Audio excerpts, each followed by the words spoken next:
You're listening to XIII Radio, your number one free rock and metal radio show. Powered by XIII Media Productions. Let's get this rock a-rolling. Let's get this rock a-rolling. Let's get this rock.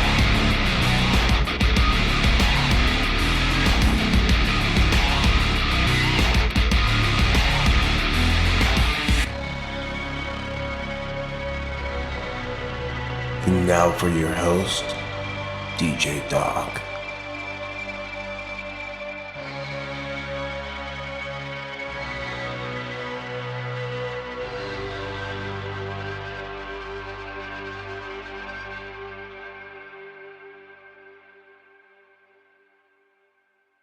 Hey, I'm Doc, and I'm the host of XIII Radio, your number one free rock and metal radio show. Guys, thank you so much for tuning in. Thank you. I do appreciate it. And if you're new here, welcome.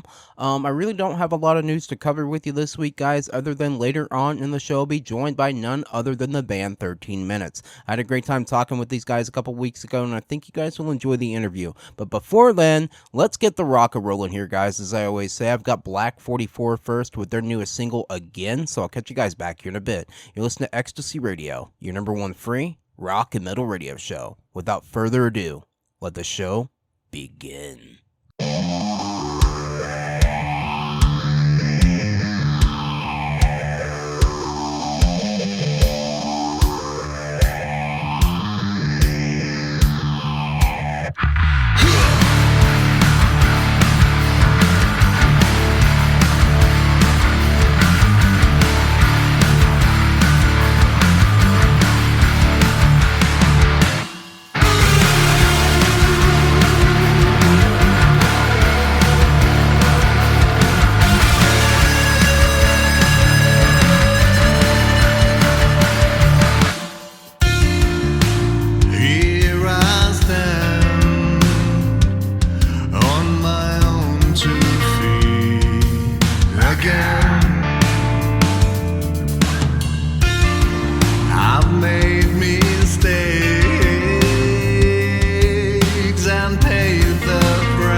those are my very good friends Olesa with their song When. Before that was Red 11 with Blackbird. What I've got up next is also my very good friends Lucidity with their song Threads to Follow. So I'll catch you guys back here in a bit. You listen to Ecstasy Radio, your number one free rock and metal radio show. Rock on.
Will I enter death in sin?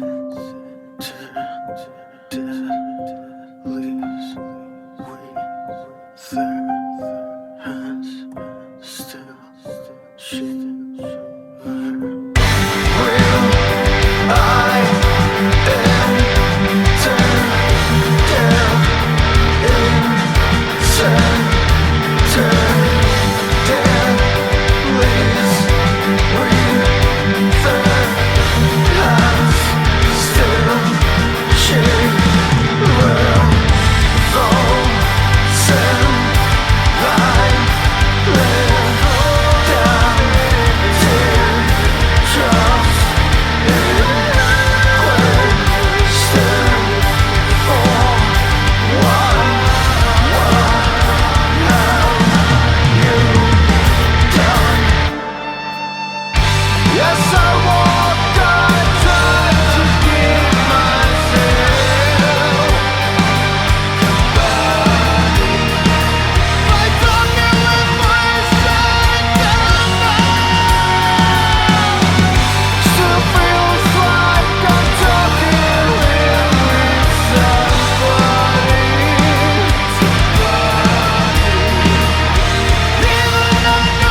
Hey, I'm Doc here on Ecstasy Radio, your number one free rock and metal radio show. And today, guys, I'm joined by the band 13 Minutes. Guys, welcome to the show. How are you?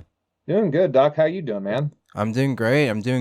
Guys, I'm ecstatic to have you here. Like I was telling you guys in the pre-interview, I met you guys back at Objective 24, and you guys were easily one of the best bands up there on that stage. So I'm just very excited to have you guys here. We are excited to be here. Yeah, thank you very much. Hey, no problem. It's no problem at all. So I want to start things off by allowing you to introduce yourselves to the audience. Go ahead, fellas. All right. My name is Jared Cunningham. I am the vocalist for 13 Minutes. My name is Justin Elston, and I play bass. And Jamie Kaczynski. I play drums. Very cool, fellas. Very cool. Very cool. So I wanted to ask you guys, first and foremost, how did your band originate? Where did 13 Minutes come from, and where are you guys from? I guess I should start that one, huh? Yeah. That's all you. All right. Well, we unofficially started December 6th, 2015. And we are the culmination, at least our initial inception, of a vocalist loss. So we were under a different moniker. He parted ways. The rest of us went on and formed 13 Minutes. And so it's been a series of growth and member transitions since that day 9 years ago. And now here we are. Yeah. Very cool. Very cool. Where did the name 13 Minutes come from? Well, that's the most popular question, actually. And I can take this a variety of ways. The big one is we established it, so you'll ask that question. Mm-hmm. So it opens up conversation, but depending on the conversation goes, we can take it a myriad of directions. So, but in short, 13 Minutes is it comes from a trainer's thought. I used to be a personal trainer back in the day, and our vocalist at the time was also a personal trainer. And so what we were trying to do is create a name that had depth of meaning and thought, wasn't already taken 50 times over, and asked or caused people to ask questions. So Right. in the world of fitness, there's a general question of how long should I work out? What's the best workout? Yada, yada, yada. And the way we're taught is that you have to exercise 90 minutes a week to be baseline fit. Mm-hmm. And so we took this also in a spiritual realm. And so, we had these conversations, and we're like, well, the body and the spirit are kind of interconnected. So, in the world of the physical, 90 minutes a week isn't long to exercise. Would it stand to reason that also manifests itself in the spiritual realm too? Mm-hmm. So we broke that down, divided by 7. 90 minutes divided by 7. Can you guess what number we came up with? 13. 13. So 13 minutes a day is what we challenged one another to do to become better. So through spiritual fitness, through physical fitness, things of that nature. And it's just really our reminder that everybody's got time to become better. Mm-hmm. Very cool. Very cool. And it's probably one of the most interesting answers I've gotten to that question. Well, I can simplify it. It's interesting because it takes 13 minutes to cook pizza rolls. Okay. Ask me how I know that. I get all these messages surrounding 13 minutes. Honestly, somebody messaged me and says, I want you to know it takes 13 minutes to cook pizza rolls. I was like, well, thank you for that. I didn't know that before that. But it takes 13 minutes to cook an omelet. So, Okay. Again, learned that through people interacting with us. A bit more somber notes. Every 13 minutes in America, somebody commits suicide. Oh, okay. And so it doesn't take a rocket scientist to know that we have some mental health challenges and self-worth challenges that we face every day with the people that we encounter. So every 13 minutes, though, somebody is losing hope. And so it gives us, once again, remember that conversation thing. Yeah. So if you come to our show and you're one of those people, we have a door that's open for conversation. And hopefully it leads to us allowing us to just tell people that they're valuable, that they're worthy, that they're not forgotten. So don't quit. Yeah. Every 13 minutes in America, a woman is diagnosed with breast cancer. Mm. So we have a thing you'll see regularly out on social media: cancer sucks, and it's true. Yeah. We have a few friends right now that are going through their own cancer battles. So again, depending on where you're at in life, depending on who you are, depending on where you want to direct the conversation, we can take it that route. But the biggest thing is we want a door open to connect with the people who interact with us.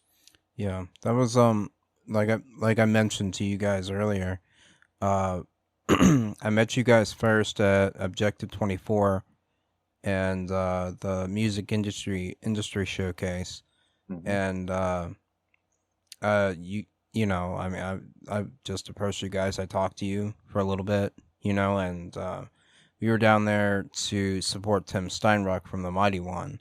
But we saw you guys up there, and you guys are just incredible. I mean, I was blown away with just how professional you guys sounded, and I was very impressed with your music, and which is why I was ecstatic when you guys reached out and was like, "Hey, would you play our music on your show?" I'm like, "Hell yeah,"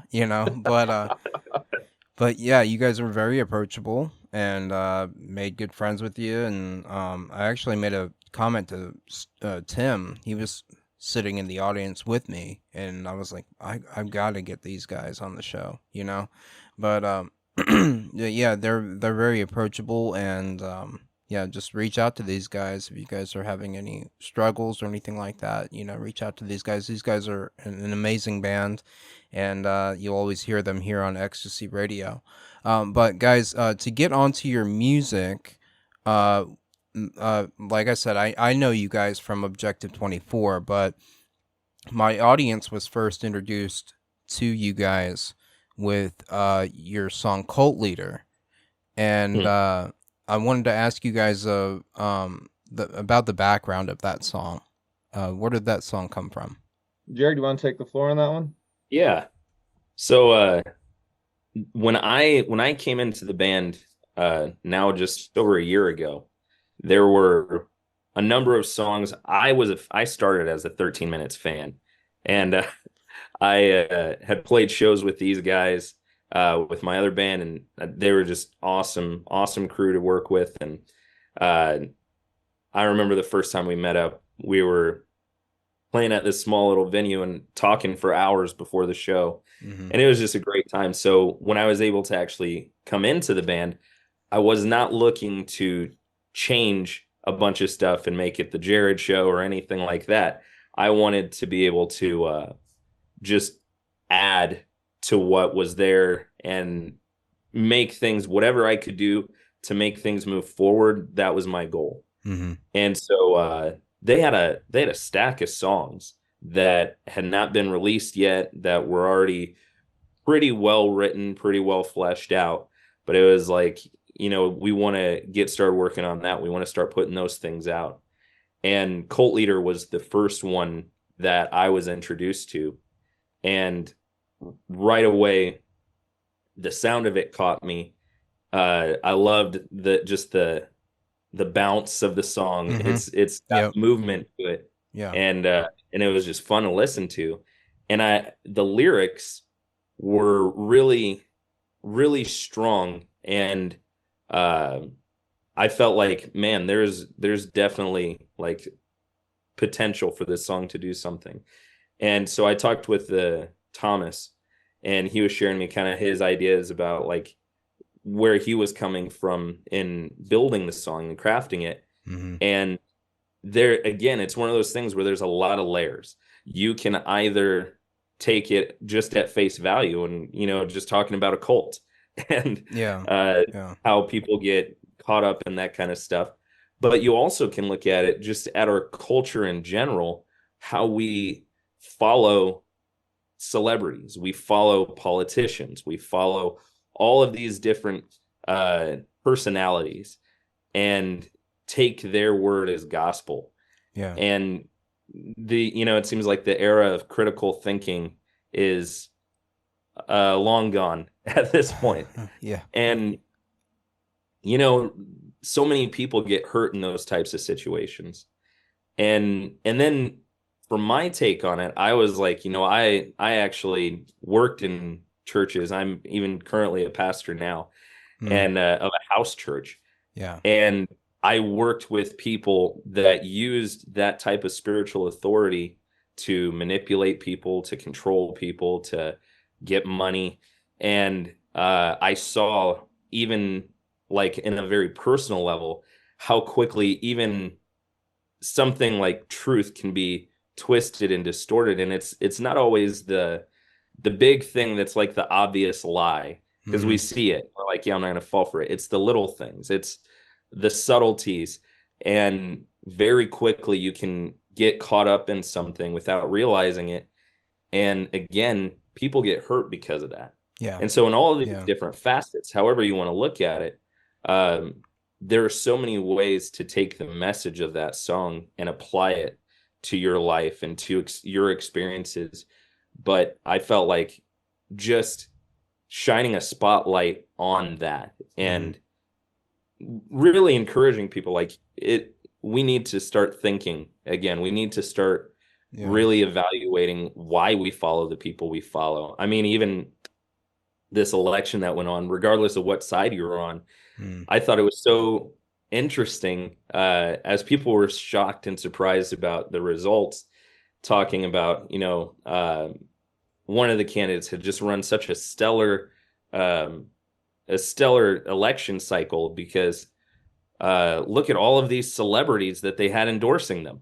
It was like, why should we care what celebrities are endorsing a candidate? Like, shouldn't we be concerned about what they want to do? Yeah. And I think is the like, key that's a on it. weird thought, but that's just an example, a very recent example of how people can be so easily controlled through different types of messages. And so really the heart of the message of that song was coming from, we want people to think. We want people to, even people who have been hurt in the past, following people, we want you to not just reject everything and be alone and, think everything's a lie now. We want you to think. We want you to open yourself up a little bit and ask the right questions. And that's not only a place where you're going to find truth, but you also find healing.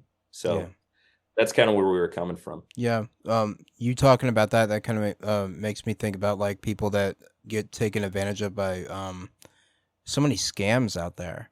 You know what I mean? Oh, yeah. That, people just get sucked into those scams, and they get robbed, like thousands upon hundreds of thousands of dollars, and so yeah, that just made me think about that. I think we all want something to believe in.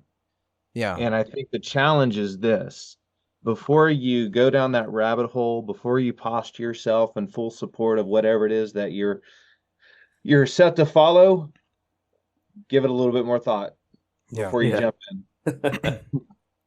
Very cool. And very true as well. So, I don't mean to, like, I love that song, Cult Leader. I mean, my God, we played that song. We played the hell out of that song. But you guys have, Appreciate it. Hey, no problem. It's a great song. But you guys got a new single out now called Pitiful. And my personal take on it, it's different from Cult Leader. Definitely different. You guys are sounding in that song more melodic, a little bit more mainstream, and I mean that in the best sense possible.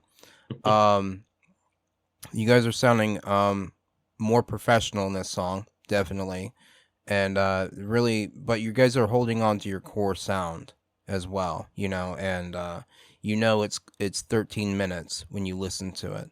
So I wanted to ask you guys about the background of Pitiful and what's the story behind that one. You can take, well, like with anything that we're going to put out there, you can bet that there's been depth of thought behind what we're presenting. Now with it, like with Cult Leader, you can take it a myriad of directions. One thing I can tell you that, again, doesn't take a rocket scientist. We are an addictive type of people. We grab a hold of our whatever it is, whether it be shopping, whether it be TV, whether it be alcohol, drugs, pornography. Yeah. We're looking for things to get away from life. Mm. And there is a common root in every addiction. Yeah. And at the end of it, you're looking for a momentary, just escape. Maybe you feel like crap and you're trying to feel good just for a moment. But then the aftermath is you find yourself in a worse position than you were before whatever behavior you embarked on.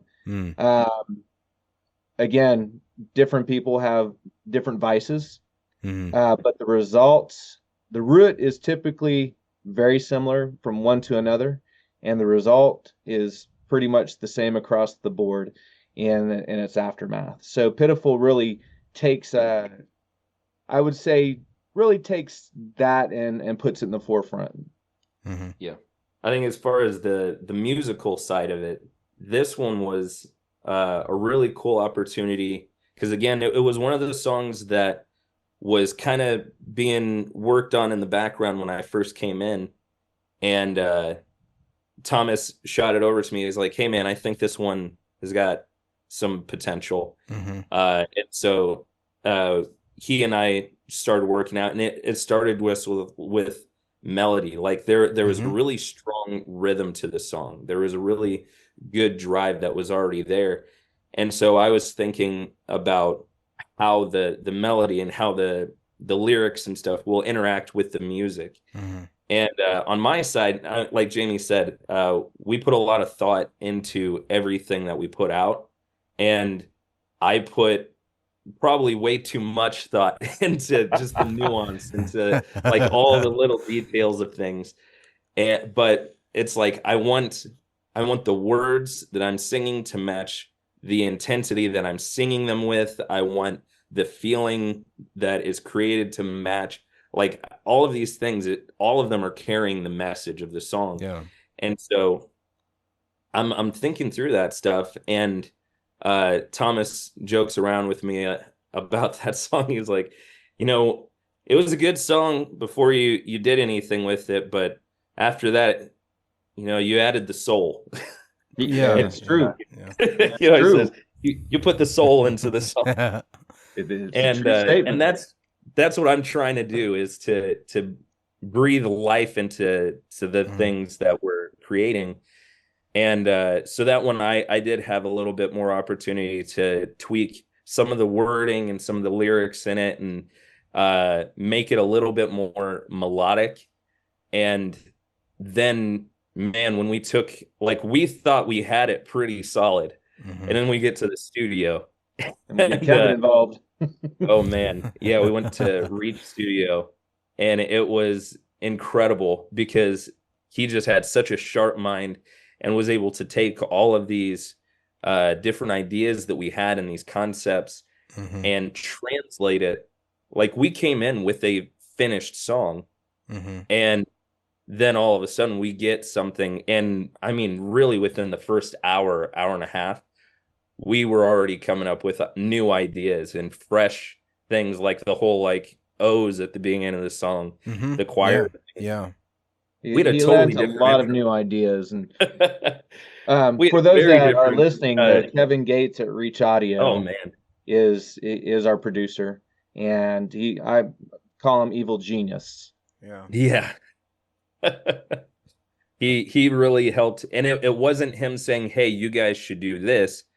It was him kind of opening a door and saying, what would you do on the other side of that door? Yeah. And so then Thomas and I sit back down, we're working what if it was this? What if it was this? So it was very much like us. It wasn't like we worked with a producer and then he rewrote the song and gave it back to us. He was just saying, hey, this little 5-second thing here, what could we do differently?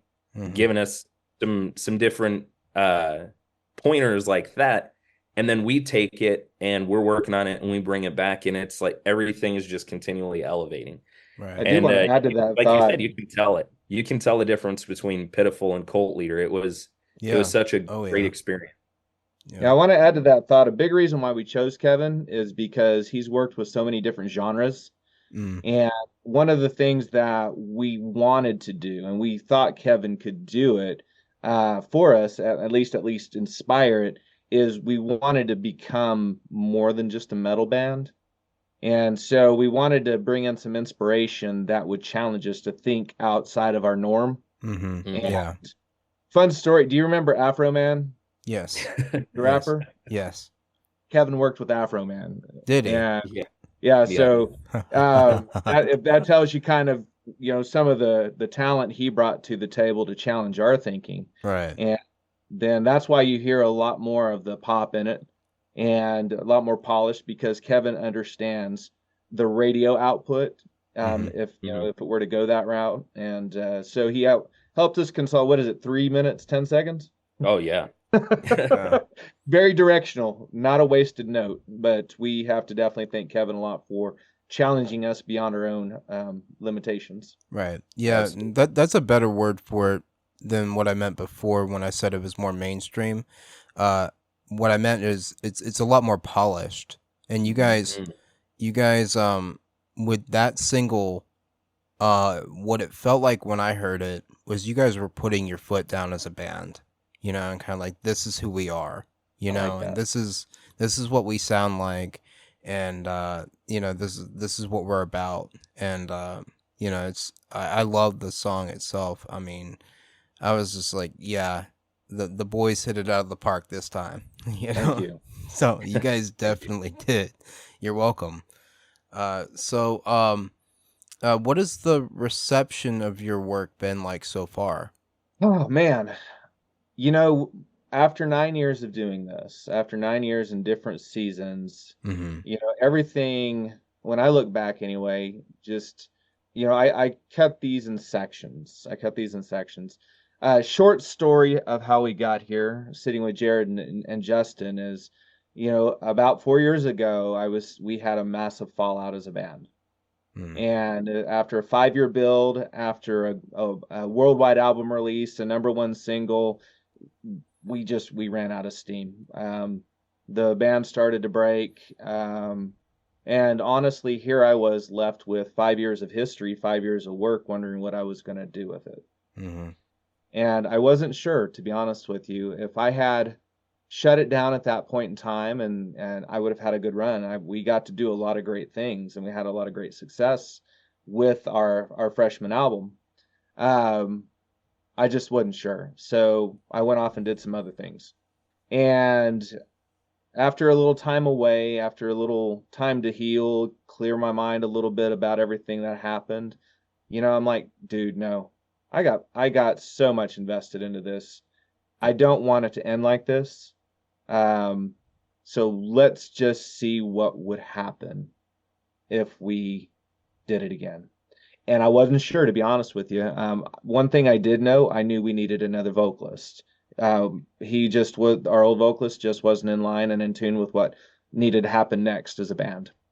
One thing I did know about him and is that he was a beloved figure, and I wasn't sure how to replace him. So he was not a founding member, but he was the guy. He was the voice. Mm-hmm. He was the guy people saw on stage. Right. Go ahead. And I'll add, he was the voice that I came in with. Like, I was like, I love his singing. I loved what he brought. So that even on my end, as at that time a fan, I was curious how it would turn out for you guys. Yeah, and well, we tried some things, we failed at some things, and then, well, Jared threw his name in the hat and said, "Hey, I want to give this a try." Mm-hmm. And he sent some demos in of some of the old songs. Like, all right, there's some potential there, some really good potential there. And it came down to Jared and one other guy. And of course, after some time and consideration of the goals, and it was me and Thomas, of what we wanted to do next, what we want to accomplish, Jared was the man. And reached out. He said, "Give me 2 weeks to pray." And he said, "I want to make sure that if I'm in, I'm completely in." Mm-hmm. And so in 2 weeks on the dot, I get a message, I'm in. And shortly thereafter, we had a couple big shows coming on, and gosh, was it that was September. By November, we were in the studio with Jared for the first recordings.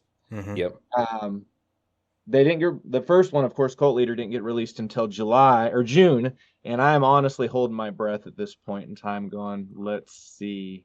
We knew what the live reception was like. It was great. There was still some hesitancy just because of what we'd been versus what we are now. But it was overall positive. But the rubber meets the road when there's that tangible recording. Mm-hmm. And so we dropped Cult Leader and is like, oh, that's what you guys are doing now. And Cult Leader was like, I'm really not sure yet because I didn't feel like it was a drastic difference from what we produced on Obsessed, but we did drop a lot of like the metalcore. Yeah. And Yeah. but as you know, we went through the process, people warmed up to it. And then Pitiful dropped, and it's like, oh, just like you, that has been the response. There it is. Yep. That is who you guys are. Yep. Makes me very happy. Yep. Yeah. I got a little, like I said, I first heard you guys down at Objective 24. You guys played live at the Music Industry Showcase, and I was just blown away with your performance. I mean, I was just, I couldn't believe what I was looking at, you know, and I was down there just as a special guest. You know, I was down there. Tim Steinruck from The Mighty One invited me down there to support him, and I was just blown away with you guys. I mean, I couldn't believe what I was looking at on stage. I mean, I'm like, wow. Wow. You don't really realize how much we appreciate that, to be honest with you. Absolutely, yeah. Because if it could go wrong on stage, it did go wrong on stage. And we Yeah, all we walked had- away going, we know that was not our best. And a lot of things were out of our hands. It was things we couldn't have controlled. Mm. And when you find yourself in those moments, you're left with just like, you either stop and look stupid or you press through. And so we're all just like, it's two songs. It's not what we came here to do and show, Mhm. but Yeah. here we are. Let's finish this out. Right. Oh yeah. Yeah. We had technical issues like in the transition from the last band to us. Something got mixed up, and then Thomas's guitar, he was having some issues that there was no real sound check, and so it's like we got to get up and play, and Mm-hmm. Well, they plugged his we gear in find wrong. out. Yeah, we found the issues out as we're playing, and then even for myself, I had been recovering that past 2 weeks from COVID, and so Oh wow. I was like, yeah, I'm totally good, and felt normal until I hit the stage and I realized like my breathing. I can't even like I can talk normal and I'm good. I'm totally fine. And then I'm trying to sing these songs and I'm like, oh my goodness, I have to even think about my breathing now Yeah. because it's one thing to be rehearsing the songs in my room at home and doing that, but when I'm like moving around on stage, you Mm. lose breath real quick, and I was Yeah. not expecting it. So it's like, yeah, one thing after the other, a lot of things out of our control. Mm-hmm.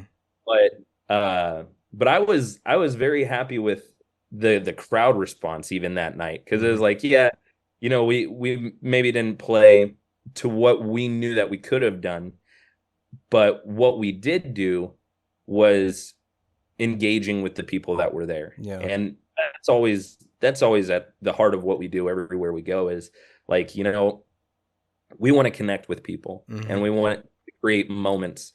And so even, yeah, you sharing that with us, it is very encouraging because that's our goal at the end of the day. You guys just had a presence about you when you were on stage, and you carried yourself well. You're very professional. I think the judges that night were a little bit rough on you guys, given all the technical stuff. But even with the technical difficulties and all that, you guys just, you know, me as a rock and metal fan, you guys just blew me out of the water. And I turned to my video producer and I was like, and Tim as well. I was like, I've got to meet these guys. And he's like, you want to meet them? I'm like, yeah. He's like, you'll meet them after the show. So yeah, I Nice. stopped by and you know, I gave you guys a pat on the back and I said, you guys, you know, and then You have no idea how much it meant to us and still means to us. yeah, Now, fortunately, they did contact us after the fact, and they inquired of us. They said, "We know that's not you. What happened?"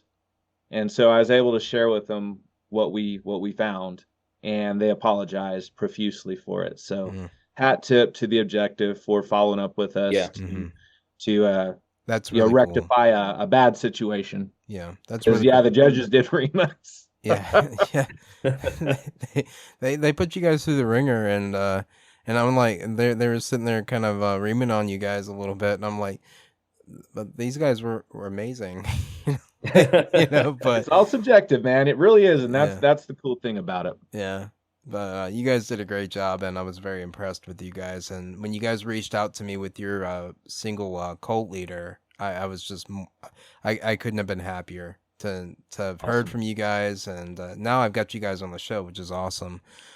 So moving on to my next question is, you guys have been releasing singles. Are you guys planning to continue to just release singles, or are you guys planning to put together maybe an album or an EP at some point? Well, definitely an EP going into next year. Okay. Yeah, we want to mainly for physical merch at our shows. I mean, Mhm. truth Yeah. is we want to have some new songs out, and we want people to have tangible, physical media to take home with them. But I mean, we live in the age of a single. I mean, people don't really have the attention span, generally speaking, to sit down and one, wait for a full album, but second, immerse themselves from start to finish in the finished work and just really experience it for what it's supposed to be. Mhm. And so the Yeah. intentionality here is that we are going to, I mean, we're following the trends. If you want a single, we'll give you singles. So, Yeah. but we definitely want to package it for those people who like their physical media at the shows. Mhm. Yeah. Yeah. There's definitely as Jamie was saying, that there's a trend that a lot of our friends and bands are experiencing where you put out a whole album and Mhm. man, you just put your heart and soul into this thing.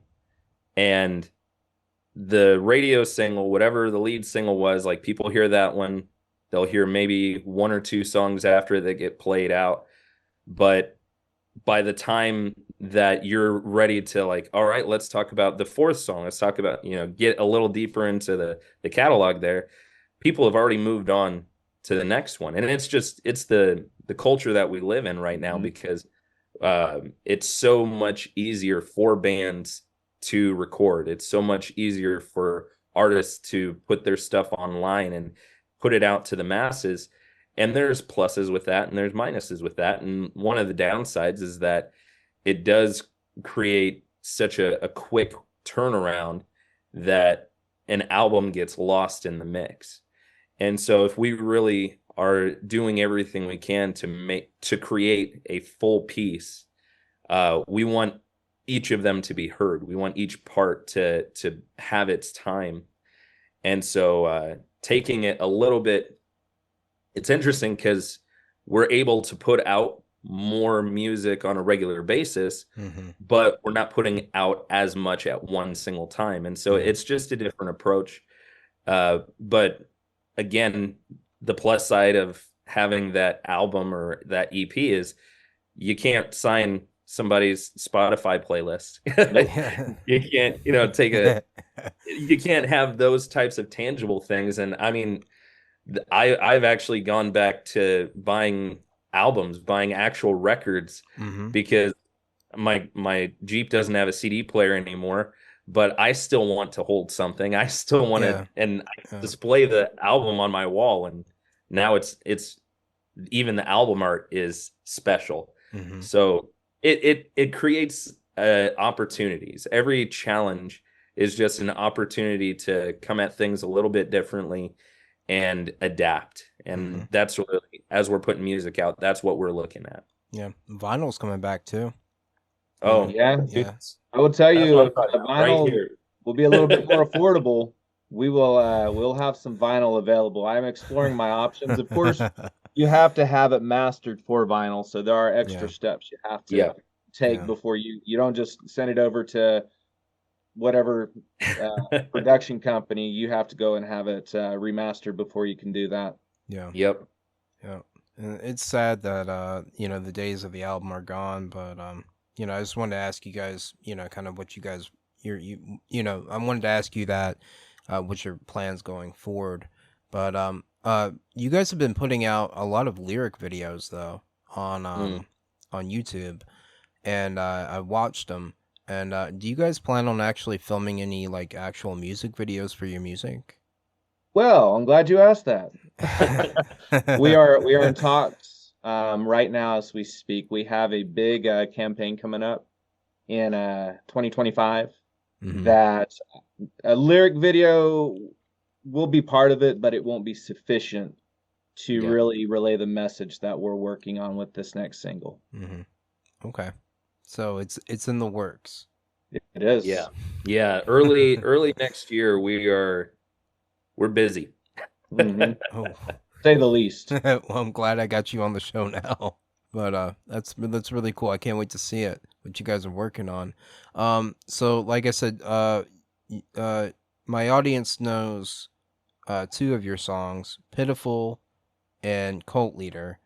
Do you guys have a favorite lyric line from either of those songs? And if you do, why? I'll let you guys go. Justin, you haven't talked, so Yeah, he's been let's sitting let back there Justin have listening. the floor a Yeah. second. Justin, what's your favorite line that I sing? Nothing like put me on the spot. Oh man. Answer well, Justin. Yes, sir.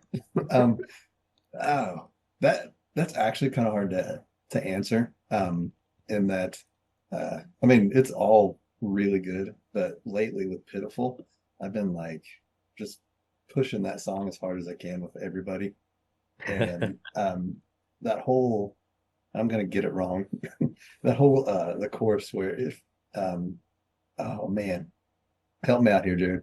I don't know these songs. No, the No, chorus. where you're Phil's look right before you This has taken over me.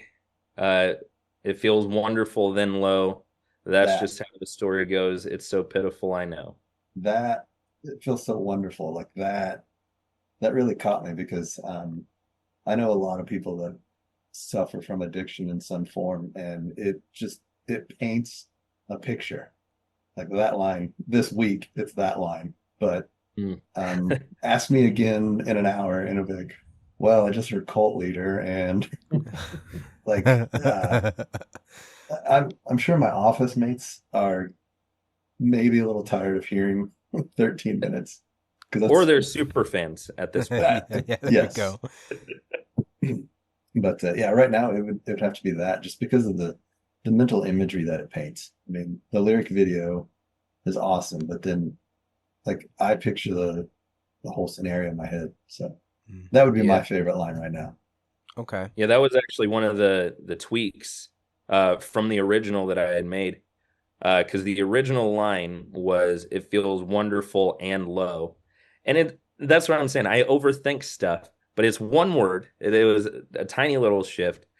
But coming from somebody where it's like I did struggle with for myself, it was pornography addiction, Hmm. and I struggled with that for a long time, and it's like no addiction starts off saying, "Hey, we're going to rot your teeth out and we're going to ruin all your relationships." And, it doesn't sell itself like that. It starts out with all of the good things that you think you're going to get from it, that feeling that you're chasing. And so, yeah, the wonderful thing is there, but the low, it follows. And it's not wonderful and low all at the same time. It's like it's good for a split second, and then you come down after it. And that's where the addiction cycle comes in, is now you're chasing it. Now it's like, I got to get back to that feeling. I got to get back to that escape or that release. Hmm. And tweaking a single word, it gives more clarity to the message that we were trying to get. I think one of my favorite lines is starting off the second verse, just because it's clever. And this is one that Thomas had, so I'm not boasting on myself here, but the masquerade, the me that's on display, that thing. But it was Thomas's idea in that original version of it to really hit the mask. And I was like, oh, that's great. That's genius. Because it's a little thing, subtle, Hmm. but then I really liked that, so I brought that back in at the end of the second verse, when I say the masks become my cage. And so it was like I really liked that line that he wrote, and I wanted to like tie it back together, come full circle with it in the verse. And I like doing stuff like that. And that's one of the reasons that I really enjoy writing with Thomas, is because we think very differently. And it took a little bit of time for us to like figure out how these pieces can work together without friction. But the friction early on helped us to get to a place where it's like, okay, now I know what you're going to do here. Right. And so I can see like, this is my spot. This is where Thomas fits. And so writing Pitiful and creating that song really was just such a fun thing. Right. Because we had a lot of those challenges earlier, and then he brought this one and was like, well, what could we do with this? And so it opened up a lot of creative opportunity there. Very cool. All right, well, I'm going to go ahead and play it, guys. This is 13 Minutes with their newest single, Pitiful. I'm joined today by 13 Minutes. You're listening to Ecstasy Radio, your number one free rock and metal radio show. We'll catch you guys back here in a bit.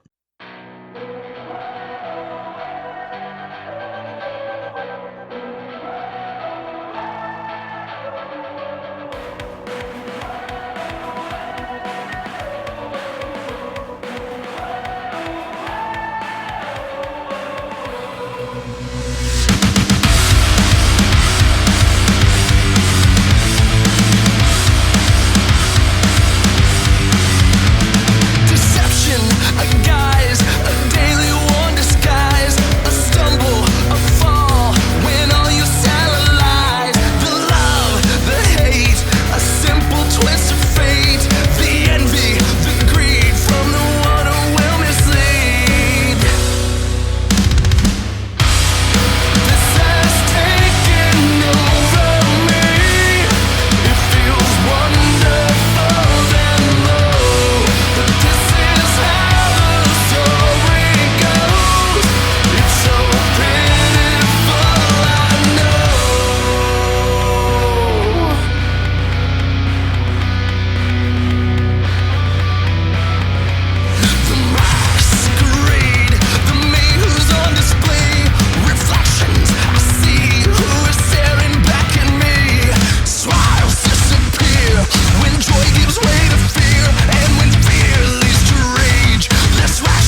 in this petty pace from day to day, to the last syllable of recorded time. And all our yesterdays have lighted fools the way to dusty death. Out, out, brief candle. Life's but a walking shadow. A poor player that struts and frets his hour upon the stage, and then is heard no more. It is a tale told by an idiot, full of sound and fury, signifying nothing.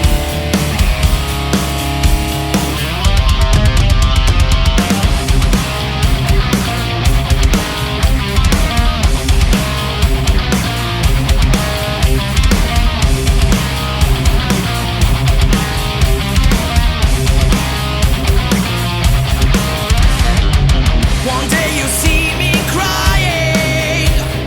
What was right is now wrong. No wonder why.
And those were my very, very, very good friends, Drown Again with Seeing Clear. Before that, that was In Chaos with Venom. What I've got up next is also my very, very good friends, Malice in Wonderland, with their song, A Tear and a Whisper. So I'll catch you guys back here in a bit. You listen to Ecstasy Radio, your number one free rock and metal radio show. Enjoy.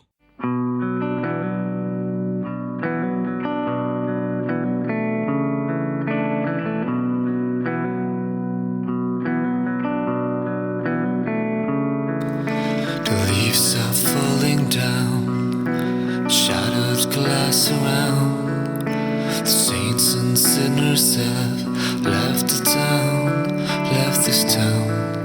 Despair is still a part of you, and the sky is falling down, erasing all the memories before you hit the ground. Your eyes have shed every day, just one tear, love dies, but don't you remember? Do you ever whisper when you try to call out my name? Do you ever fail when you try to hide all your pain? I know that this isn't over, and I still feel that your heart is no longer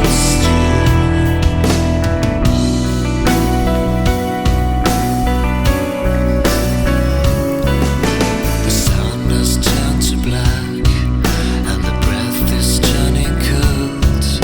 Can you ever turn back to find your soul, to find your soul? When everything feels crystallized, and a kiss meets another lie, it's buried deep inside you. You find your place to hide.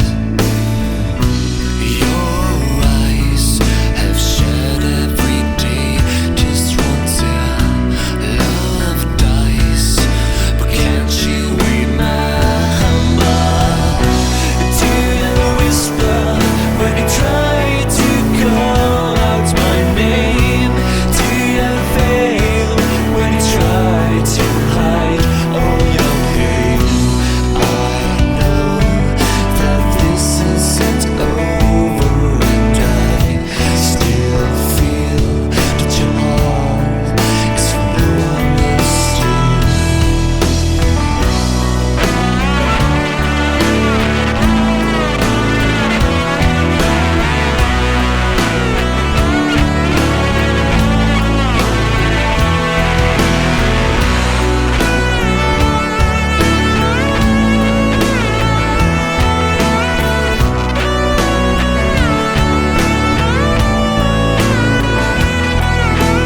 Leaves are falling down, hope is lost, not found.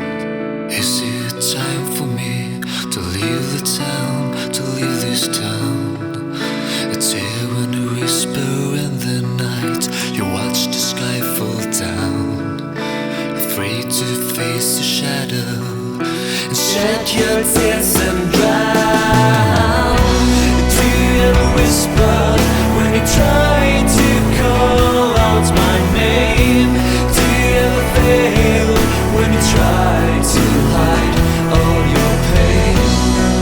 A tear and a whisper, your heart is yearning so. A tear and a whisper, I will never let you go.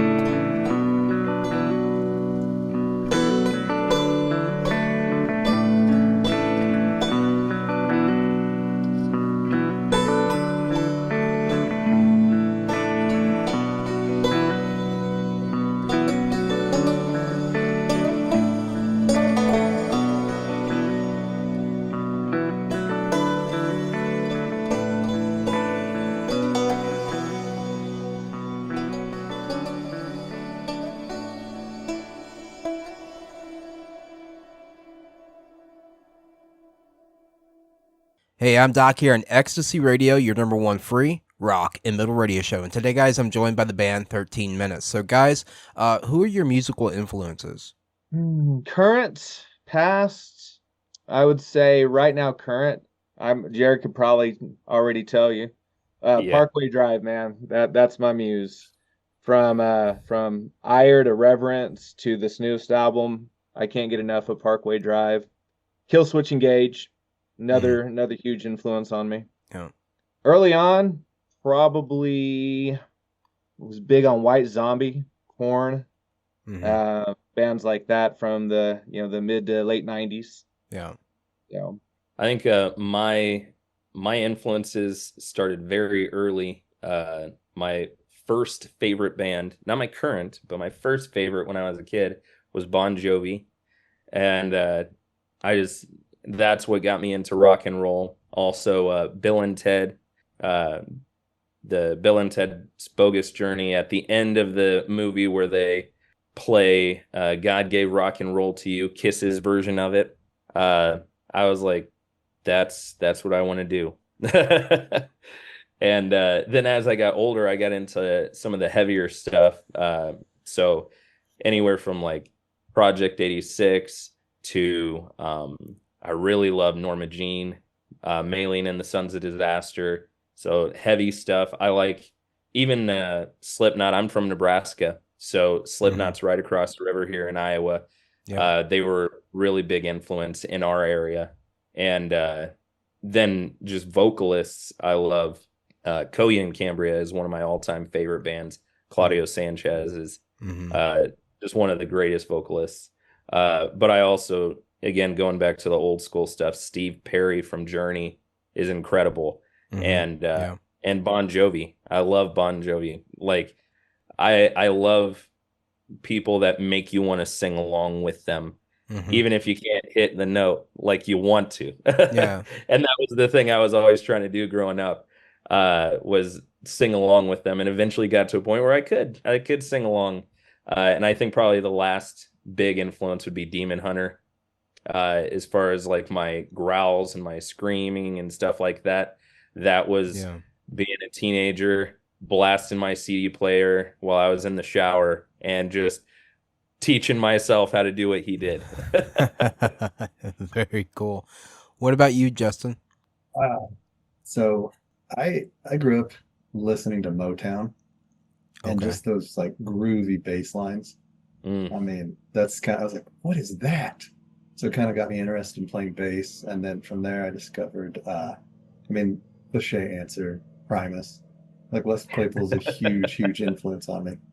But then I kind of veered off, and I really love like hardcore and punk. So like Raised Fist is like one of my all-time favorites. But I like the mathcore, like the Coalesce, the Dillinger Escape Plan. Like those are like kind of what influenced me. They don't just like play the bass. They like attack it, and like my band I was in before, I almost put a rider out that said I need a pack of strings like every time, because I would break at least 2 or 3 strings playing. That's bass guitar. Attacking. Bass on a bass. Yeah, and I play a 5-string, and I was playing like some of the heaviest gauges you could find. But I just love that hardcore, like, old school Hatebreed, Poison the Well, like those guys. Just like that gets my heart. But I still have a soft spot for Motown. So if you ever catch me before a show and, you can hear Gladys Knight in the Pips or something, I'm in my element. Hey, there ain't nothing wrong with that.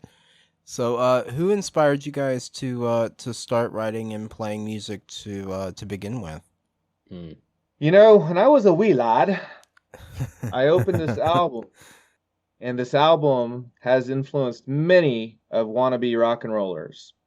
And in it was the biggest, baddest show in the world. And it was Kiss Alive 2.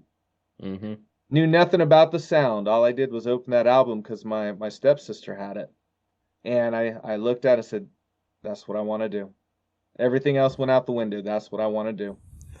And so away I went, and I course, Peter Criss had a 9-foot drum riser and the biggest drum set you can imagine. So for me, not knowing anything about instruments at that point in time, it was just like that was just the coolest thing. And so I grabbed anything that resembled drumsticks, and I started hitting everything that resembled a drum. And you know, up until maybe I'm gonna say the album process with Obsessed, I always just really focused more from a drummer's perspective. Didn't cross in anybody else's lanes. But as I've gotten older, lyrics have become way more important to me. And so I've gotten a lot more, not to override because I trust the talent of the people around me. But if the lyrics suck, I'm going to get involved and we're going to change them. So I'm very big when it comes to lyrics. Obviously, Jesse Leach being one of my biggest musical influences from Killswitch Engage is probably the greatest lyricist on planet Earth, in my opinion. Right. But that's a high standard, and he really makes me want to, when it comes to our final lyrical output, really give people something to think about and something, you probably are not, it's not going to be cotton candy. Yeah. Audience, please excuse the lawnmower in the background. So, what about you, Jared? Man, I was so serious about Bill and Ted being a huge influence, because that scene for me, where they basically saved the world by playing rock and roll music. Like as a kid, when you're watching that, it's so cool. But the idea that music could make a difference, music could have an impact, that was always something that just really stuck with me. And I saw bands that kind of elevated to that type of a place. Yeah. Another one that's a huge influence for me was My Chemical Romance, which it dates me a little bit younger than the rest of the guys in the band. Not too much, but that was definitely my era coming up. And I loved the music, but the effect that they had on the people that were listening, and seeing people, and I think it's absurd, but people putting up the signs that say MCR saved my life. It's like, man, music can do that. And at the time they were writing vampire songs about suicide pacts and crap like that. It wasn't like in the lyrics, it wasn't that there was something there that was so transcendent, but it was this impact that they were having of being able to pull these people on the fringes that were often overlooked or felt kind of misplaced in society, and it gave them a home. And it was the music that drew people in. Yeah. And I saw that and I was like, man, that's powerful. And even if you don't like the music, you got to reckon with the impact that they had. And so those were things that I saw. And from a very young age, I started my first band in middle school, and that when I was playing drums and singing. And then that one, we didn't play a single show. We wrote a few songs, played in my buddy's basement, never did anything with it. But that kind of started the process. And then by the time I was mid to late teens, I started another band, and that band actually started to get some traction and get some movement. And throughout my life, it was this thing that continually, like, I'd go out and I'd advance over here, I'd set it aside and focus on work or get married and have kids, but it just always kept being this thing that I came back to and I kept coming back to. And there's purpose in it. I'm not in it because, oh man, I love singing songs on stage so people can come and tell me how good I am. Like I don't really need that or care about that side of things, but I do it because there are the people that come up and they're like, hey, that song really hit for me. That song really helped me get through a tough time. Or, hey, I just saw you up there and I don't know what it was, but something made me feel like I need to come talk to you and tell you all this junk that I'm going through right now. Yeah. And it's like, all right, man, like that makes it worth it. That gives purpose behind this. Otherwise, if it was just about singing and playing music, I can do that at home. I don't have to travel for that. Mm-hmm. But to actually make a difference in people, and that picture was planted there by stinking Bill and Ted's Bogus Journey. Well, music is therapy, man. I mean, music has the power to heal people, and we'll get into more about what music means to you later, but yeah, it does definitely have the power to, to save people or bring people back from the edge of, despair and darkness and all of that, so I'm not surprised, that your music has done that. I can see that, I can see how it could have, and so that doesn't surprise me at all.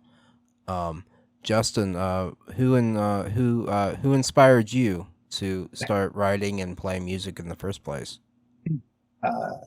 That'd be my mom and grandmother, believe it or not. So, like, my grandmother always sang in like some, I don't want to say old lady choir, but she sang in this like this choir, and she took it real serious, and she sewed all their little costumes, and I saw that. I was like, as a kid growing up, I'm like, man, that's cool. And my mom played piano, and my mom and I always had a goal to be on Rock and Roll Jeopardy, which is no longer a show, but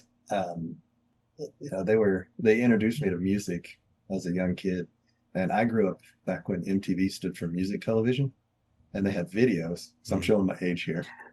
They had videos, and I would just sit there for hours and watch video after video and try to like soak it up. And I remember Primus, Mr. Crinkle came on where he was playing the upright, and I was like, that is the coolest thing I've ever seen.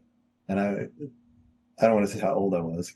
I was young kid. And I was like, what? This is awesome. So I just picked up the bass. One, because it only had 4 strings. And I was like, I could do this. That's 2 less than the guitarist. So this should be easier. But I didn't realize what I was getting myself into. But no, I just, from like 10 years old, I would just sit there and watch MTV and talk to my mom. And we would quiz each other constantly about, oh, who sang this song? Who's the guitarist for this? And like, my mom still goes to concerts to this day. Like, and she's retired. I don't want to give her age out, but she like follows the Eagles, and she took me to Three Dog Night not that long ago. So like, I'd have to probably chalk it up to my mom and grandmother for being my biggest influence. I can definitely relate to you on that, because I've told people around me who've gotten to know me that I didn't watch cartoons as a kid. They're like, you didn't watch cartoons? I'm like, no. What did you watch? I watched the music video channels. I was watching rock countdowns. I was watching MTV back when they played music. Their rock countdown. I watched that every morning before I went to school. And then when I get home from school, I'd turn on Fuse when they weren't playing whatever the hell they're playing now. And I would sit there and listen to their daily download and all that, and sit there and watch the music videos. That's what I was interested in. So, and everybody seems really confused about that. They're like, you weren't watching cartoons, you were just watching music videos? I'm like, yeah, that's what I grew up on. I don't see a problem here. Yeah. Yeah. I don't see a problem, but apparently, other people do. But they're like, yeah, don't you remember that cartoon, and, didn't you remember this? And I'm like, no, because I didn't watch it. I was watching music videos, and but hey, I'm a radio DJ now. So anyway, so if you guys could meet any musician, alive or dead, who would it be and why? I have said many times over, I don't get too enthralled by rock stars these days. But if I could sit down... That's because you are one. I've met a few now, and so they're people, but if I could sit down with if I had to choose just one, I'm going to go with Paul Stanley from Kiss. he was honestly one of my first rock stars, and of course, now he's the one of the elder statesmen in rock stardom. And I've read his book, loved it. I just love the history and the perspective and the wisdom that he has through his years of music industry, being in the music industry from almost an infancy, if you will, in rock and roll and metal to what they accomplished and becoming the biggest marketing juggernaut in rock and roll history. I'd probably geek out quite a bit, honestly. What about you, Jared? Let's see. I would my gut reaction is I would go with Claudio Sanchez from Coheed. Just because I'm a huge Coheed and Cambria nerd. There are people that like Coheed and Cambria, and then there are people that don't. And the people that like Coheed and Cambria, it's like a wormhole. You just get sucked into it because there's comic books, there's like the concept albums, there's the full novel, all that stuff. I was just showing a buddy of mine last night. I've got a different comic book series that he wrote called The Key of Z, and had it autographed. And so those were I fully get into all of that stuff, and it's nerd crap, but I think it would be really fun to hang out and have those just nerd conversations. Yeah. Music and comics and all the junk. Very cool. Very cool. And good choice, by the way. And to anyone that's listening out there, as well as you, Jared, I love Coheed and Cambria. So Children of the Fence, man. Yeah. They do a great rendition of Love Gun. Yeah, they do. They do. That's true. Very true. Very true. What about you, Justin? Carol Kay, a Oh, bassist that hardly anybody's ever heard of. She started in 1949 and she's still playing to this day. She's been on 10,000 different recordings. She has inspired everyone from the Beach Boys to Gene Simmons. She's the one bass player that a lot of people haven't heard of. I actually own one of her signature model Ibanez bass guitars. And like, to meet her, I'd be like Jared. I'd probably geek out. I'd be like, where did you come up with this bass line? Like I would probably freak out, be speechless. I'm just like, you're Carol Kay. I actually emailed her one time, and I don't know if it was her email, but I've messaged her and I was like, I have your bass, would you sign it? And I haven't heard back. So like, if somebody knows Carol Kay, like, it would be really cool to have her sign this bass. yeah. But anyway, no, it would be Carol Kay. And if you don't know who that is, look her up. I mean, she's awesome. Well, you heard it from the man himself. So you guys just got done playing Launch Music Fest. Jamie, you were telling me about that. I wanted to ask you, how did that go? Man, I think mission accomplished. A little bit about Launch is they are a 20-year entity, founded by a guy named Jeremy Weiss. He started CI Records back in the early 2000s, and so Launch has been successfully going in Lancaster, Pennsylvania now for 20 years. And of course, if anybody doesn't know what came out of the Pennsylvania area, Texas in July, August Burns Red, all these great metalcore pioneers. And so it came across my news feed mid last year that Launch is going to come to Dallas. And I'm like, we got to go. Yeah. We got to go. Given the history, given the networking possibilities, given just the opportunity to sit with people who have been in the industry for a while, we got to go. Yeah. And so really when we put this together, that was really our intended goal, is to network, connect with people, to expand our net.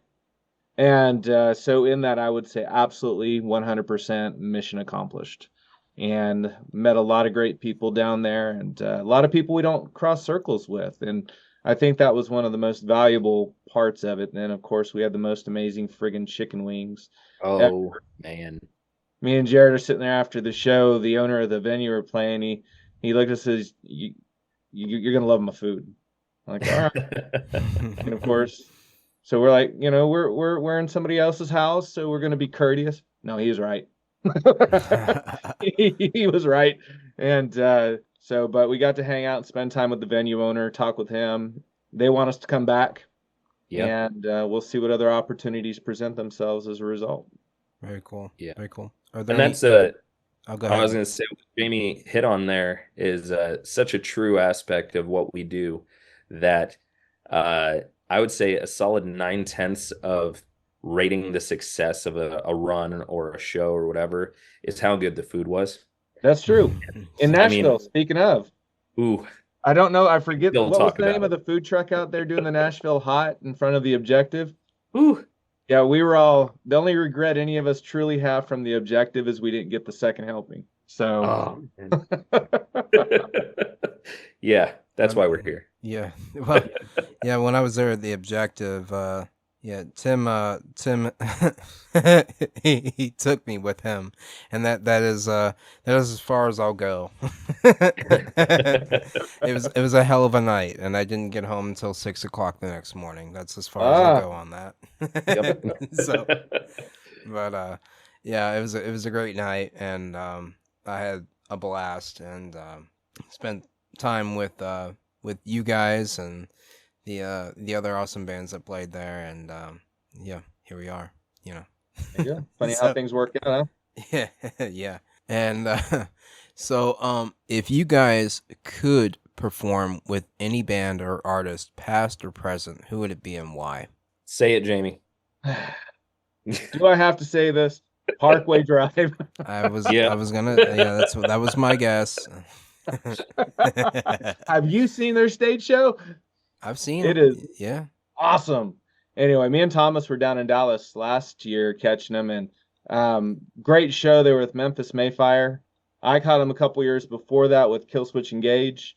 So I'm ready for them to come back to the States. So that would be me. I probably pee a little bit. No, I pee a lot. It's all right. We'll build in a little funnel on his drum throne. It would have to be. I'd be like, oh my gosh, I can't believe we're doing this.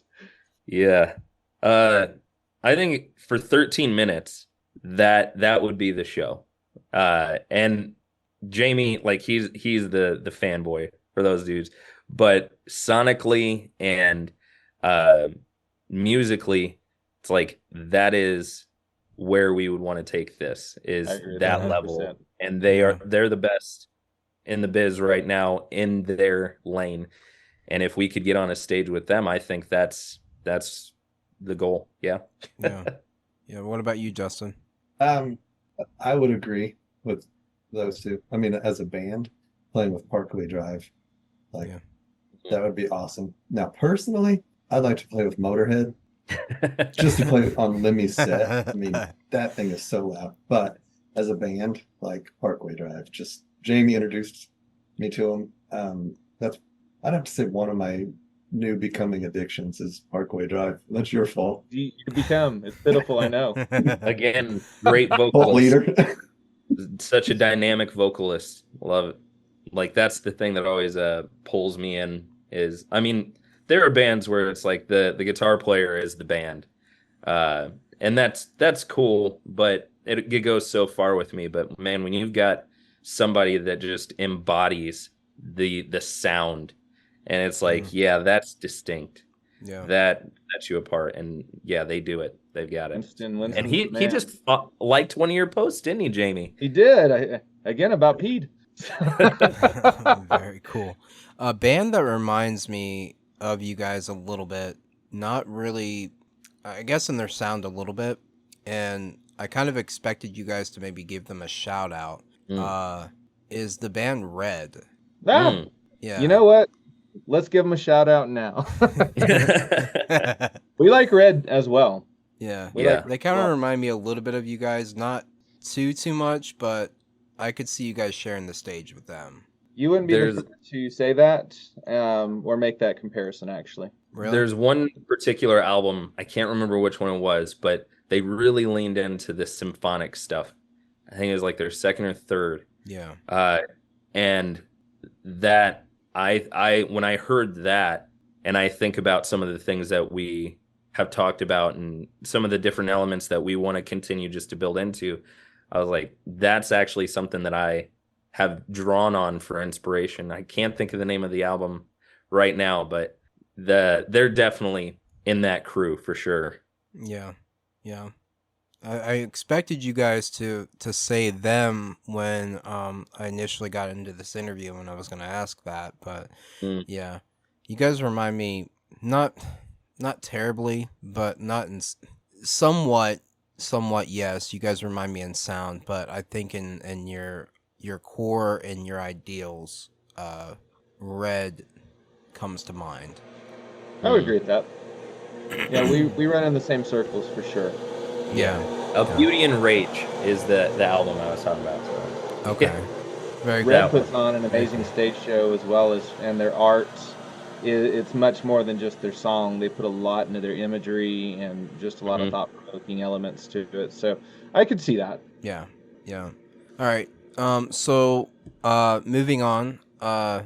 If you guys could play any venue or festival, which one would it be and why? And before you guys answer that, I do have to apologize to the audience. There is a very loud lawnmower outside, and I'm so sorry.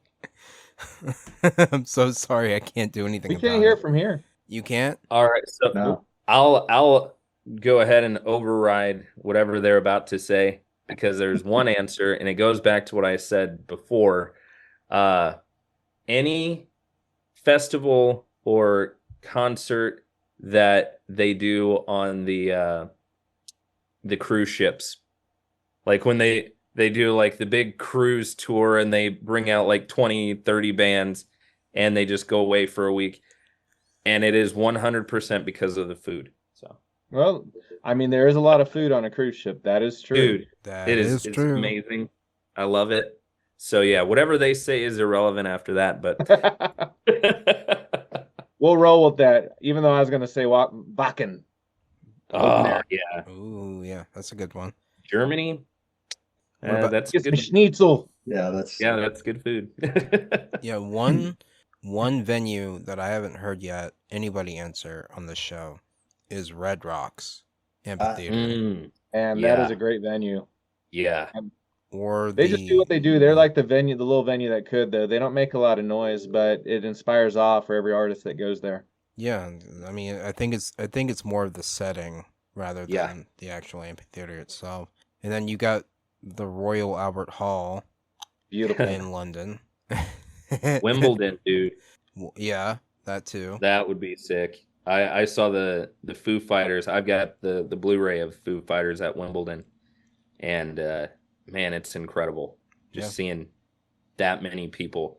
That it's not the venue; it's the idea that many people would want to come. They would pay the money to come and see you perform and sing the songs with you. Like when you can step back, and that was one of the most amazing things was the band stops playing and the crowd is just carrying the song and singing along with it. Yeah. And I think that's one of the things as an artist where you really are able to recognize like, wow, you're living in a dream. Yeah. You're doing the thing. And yeah. So those types of venues, I think they offer those opportunities. Yeah. We haven't let Justin answer yet. Man, the Marquee yeah. in Denver. Yeah. I went out there for a week and just happened to catch a bunch of bands. I was like, this place is awesome. Very cool. Very good choice. So what song are you guys looking? Well, you guys have already played Cult Leader. Have you guys played Pitiful yet? You have actually, because I saw a video on YouTube of you guys playing it, so I'm not even going to ask that. What song? You guys haven't released it yet, I'm sure, and you guys aren't going to give me any spoilers.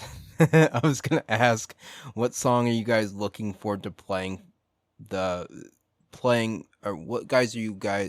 What song are you guys looking forward to playing the most live? Jamie will give you the spoilers. He's fine with that. Well, we were gonna do Ice Ice Baby. Yeah. We got that bass now, so Yes, Yeah. we got doo-doo-doo-doo-doo-doo. We got Jared. we do kind of a mean instrumental of Push It by Salt and Pepper. That's a good one. That's a good one.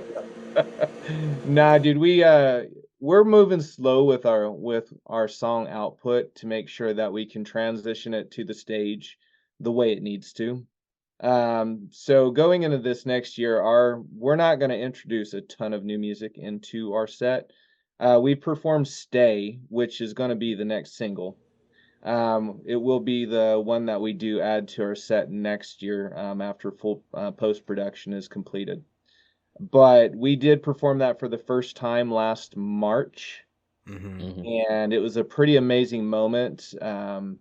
Simply, the message of the song is the encouragement for those that are wrestling with suicide and suicidal thoughts to stay. And so we performed this to close out our set last March for the first time, and at the end of it, you could hear a pin drop. Just the moment was so heavy and so wonderful and so impactful that we are really looking forward to taking this song as we have heard it many times over and delivering it to the audience in its full glory. And my prayer is it impacts hearts. Yeah, it encourages people to reconsider their choice. And, if anybody is battling with those thoughts, that we hope it gives them, maybe hope to endure another day. And so I really believe that Stay is going to be absolutely powerful, to not just for us performing it, but for us kind of in solidarity with an audience listening to it as well and experiencing it with us. Yeah, very cool. I can't wait to hear the song, actually, that you put it that way. Very cool. Very cool, guys. Which song do you guys think is, out of your lineup, the most challenging to play live? Go ahead, Jared. So some of the lyrics of some of the older songs, the way that I write and the way that I think is very linear. And so I want to tell a story and I want to convey something that you can grab a hold of and create like lyrical hooks and things like that, even if it's not the melodic hook, but there's like lyrical, like The Masquerade, that sort of thing. That's why it caught me. Right. It's just a clever little line. But on some of the Obsessed songs, the previous vocalist, his lyrical style was very different from mine. Yeah. And so some of them are just a pain in the butt to remember the lines. And gosh, I think as far as ones that we play on stage, I think is it Blue Flame maybe? There's one of the songs that it's just a pain, and I'll get to like the second verse and like what is the line here? What is the thing? And it's like it comes to me in the moment that I'm singing it. I get through it, but it's like a brain fart every time. So very cool. Very cool. Well, we didn't let Justin answer. For me, since I'm the newest, playing any song on stage would be good. And I'm excited to play with these guys. So for those that don't know, Justin is our resident new guy. The bass player that you saw, his name is Preston. He had his last show with us at launch, and we've been transitioning Justin into the lineup now since Preston knew he was going to step down in July. Mm-hmm. So we've been working with him behind the scenes. Okay. All right. That sounds, welcome to the band, Justin. thanks. So I have yet to grace the stage with these guys. I've seen them. Not true. Oh, You did get on stage with us. I got on. He was launching cooling jammers out during Cult Leader. That is true. Yeah, with the Cult Leader thing, the Kool-Aid Man aesthetic really, people grabbed a hold of it and started getting real silly with it real quick, and we went along with it. So now, just let it yeah, ride. at one of our I've noticed, yeah, on Ecstasy Radios, on our Facebook page, you know, you guys usually comment back on, like, you know, when we feature your song on our shows, you know, you usually comment with a Kool-Aid Man or something, you know. Yep. Oh yeah, Well, yeah. it's so funny. Everybody asks, you know, about the imagery, and there it's so multi-layered. But I've had Kool-Aid stuff sent to me. Like I had a lady from Indiana message me one day. She said, "I got a gift I want to send your way," and she took a picture. It was like a 1980s Kool-Aid, man jar, like for Kool-Aid with Yeah. 5 goblets. And I offered, I was like, "That's cool. I will buy them." She's like, "No, I just want to send it to you." And so I got that. I have Kool-Aid socks, like people finding Kool-Aid socks and sending them to me. So, um, so it's just funny. And of course, we've had Dancing Kool-Aid Man at our shows, and launching Kool-Aid jammers now, and they were pretty delicious though. I got one launched my way from Justin, so it's very refreshing.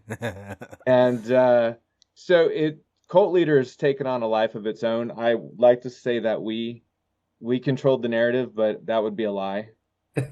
Yeah. yeah, yeah. I thought actually that that imagery of the Kool-Aid Man standing up there and offering you a thing of Kool-Aid, you know, in the and you know, in the glass, whatever.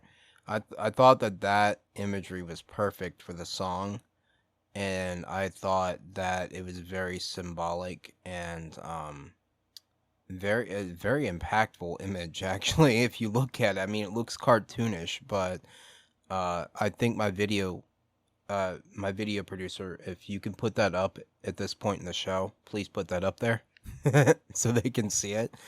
But yeah, it's pretty impactful. I mean, it's kind of like, you know, somebody selling you an idea, you know, out of their head, you know. You know, so it's pretty, yeah, it was very impactful. So and it resonated very well with the song. Guys, what were you Go gonna ahead. say?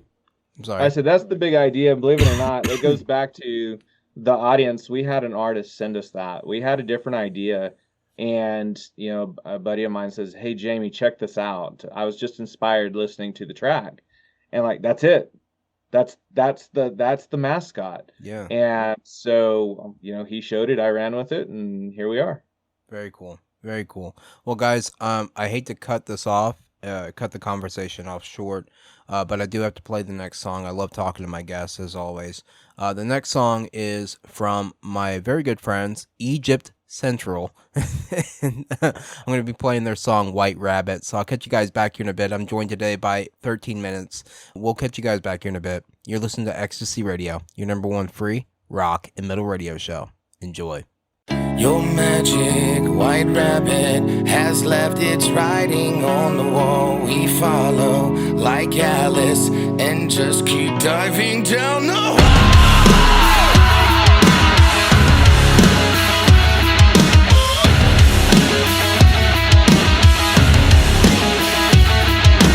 You can't fix your broken promise.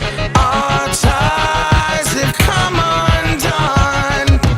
I will not be used to be battered and abused. The reason why I choose to cut my losses. Your lies full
to the other side of town.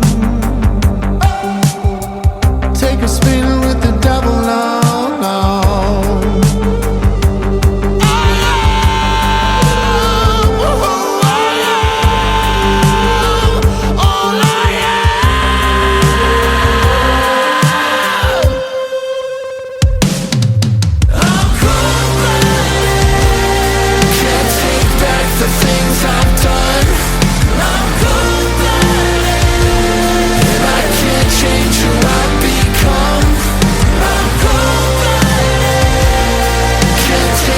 The things I've done, I'm cold-blooded, and I can't change who I've become.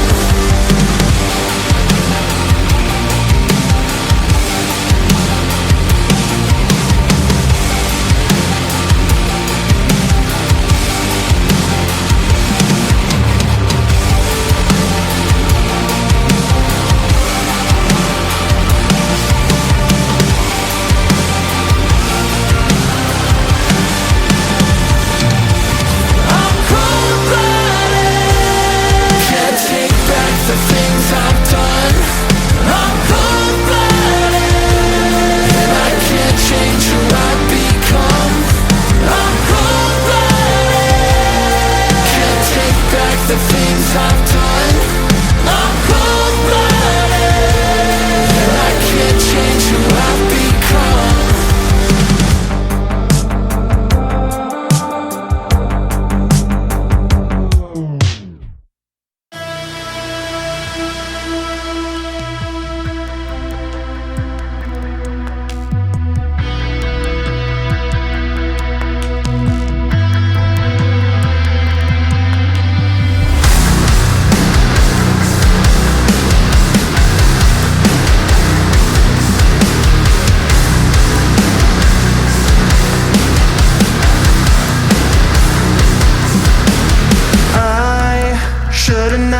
To justify slow progression leading to the spotlight, wincing at the thorns that pierce my side, but still I choose to rise. This disappointment seems endless, and your rejection like poison, and it's a race to the bottom, everybody wants it. Please miss me, please miss me. Can you hear me now? Something you can't beat, the choke on your envy. You got the best of me. Do you feel me now? 'Cause I have always been steady here, consistent and steady. The burden is heavy. You got the best of me.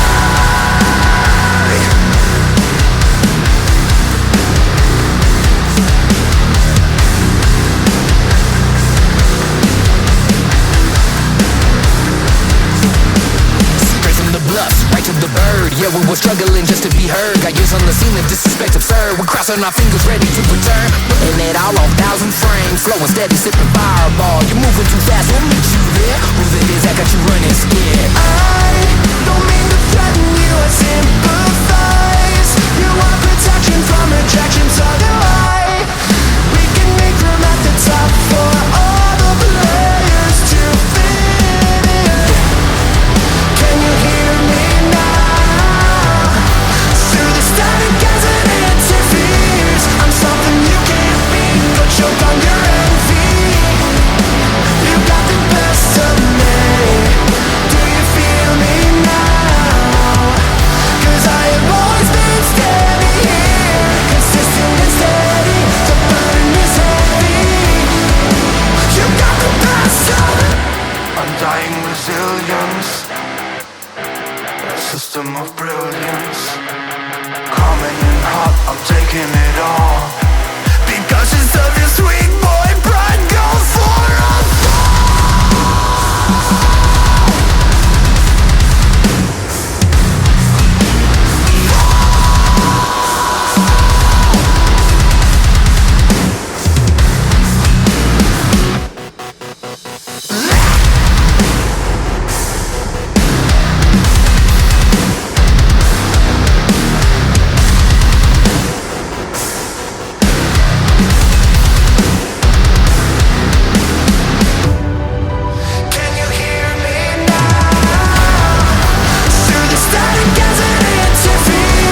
and that was 1,000 Frames with their song Best of Me. Before that, there was Wake Me with their newest single, Cold Blooded, and that features Brendan Soller from the band Atreyu. What I've got up next is the newest single from Cold Words, Sunflower. So I'll catch you guys back here in a bit. You're listening to Ecstasy Radio, your number one free rock and metal radio show.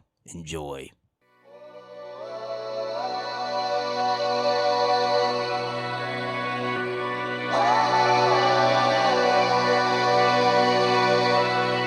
The mirrors are blind, cigarettes in a can beside the bed. The signs are lasting crystal clear. Traces of light peeking out from the blackout curtains fill my eyes with tensions hanging near. You lied to me when you said you wouldn't put me here. I'm sorry you couldn't stay. I got sunflowers go to November. The heavens scream your name. Sunflower. I saw you wilt away, and it numbs my mind every single time I think about what remains. Sunflower.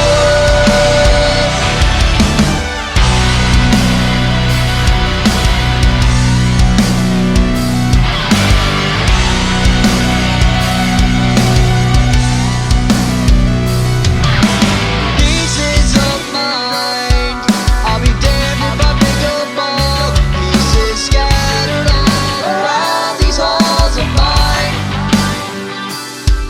You lied to me when you said you wouldn't put me here. I'm sorry you couldn't stay. I got sunflowers go to November. The heavens scream your name. Sunflower.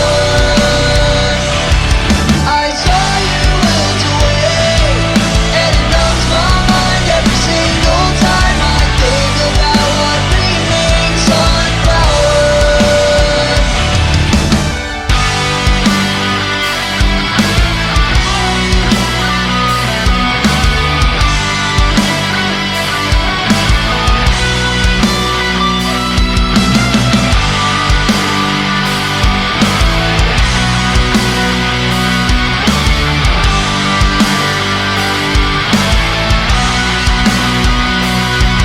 I'm sorry you couldn't stay. I got sunflowers go to November. The heavens scream your name. Sunflower. I saw you wilt away, and it numbs my mind every single time I think about what remains. Sunflower.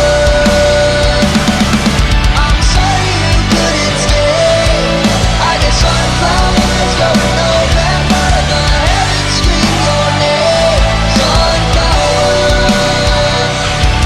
I saw you wilt away, and it numbs my mind every single time I think about what remains. Sunflower.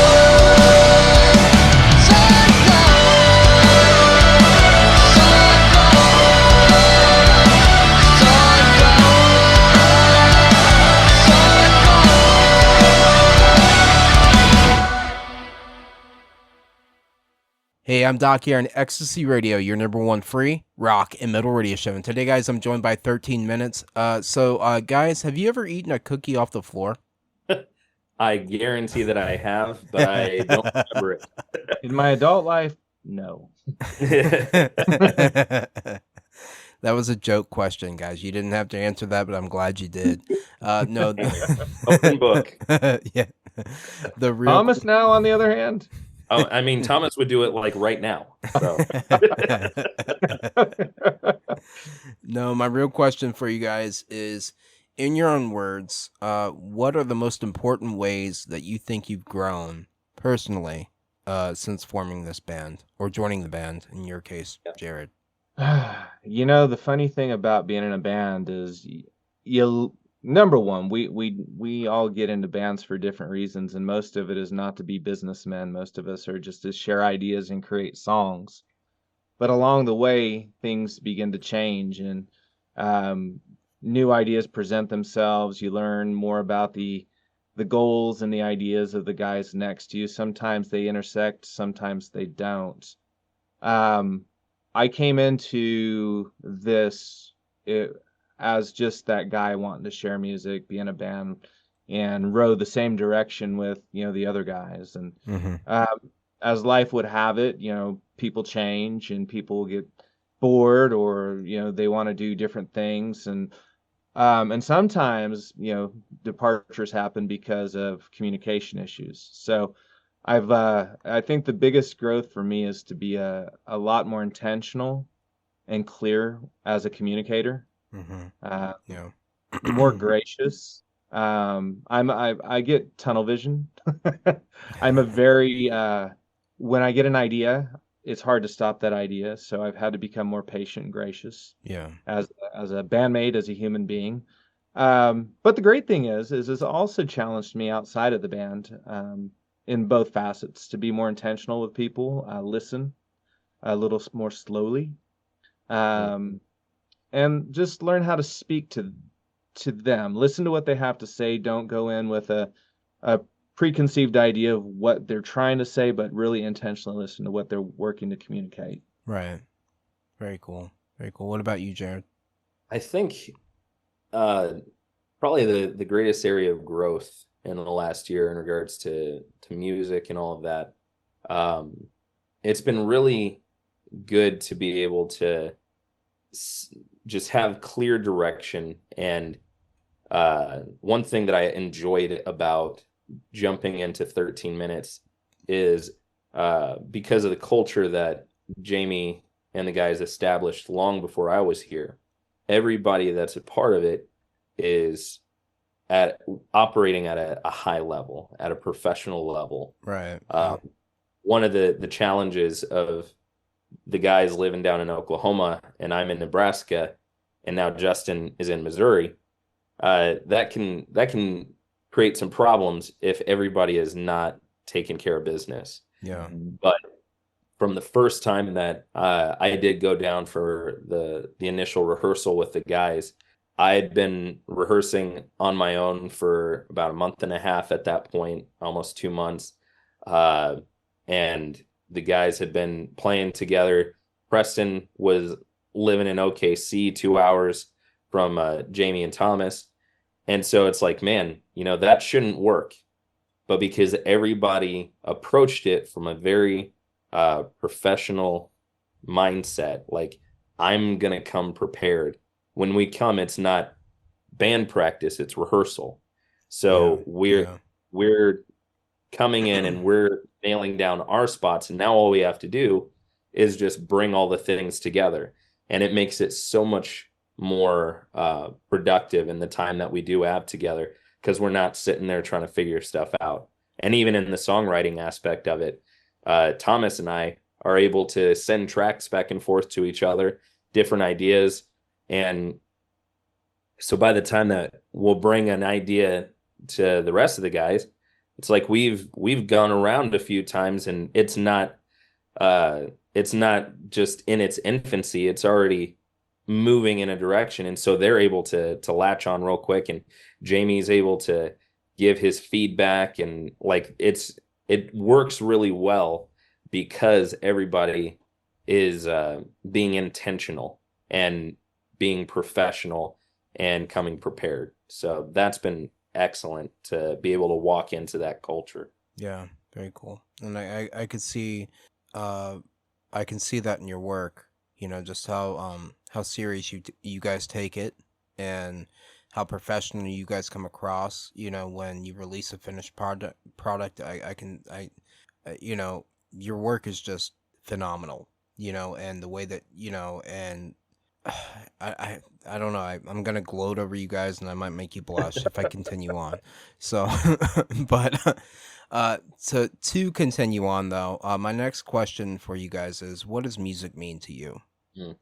Oh Lord, that's a really, once again, everything. The reason our why for everybody in this band is so multi-layered. I think all of it comes from a very unique and deep place for me personally. I can't really answer this appropriately without sharing a little bit about where I come from. I come from a place, I grew up in a household full of poverty, addiction, abuse. Mhm. I've been homeless.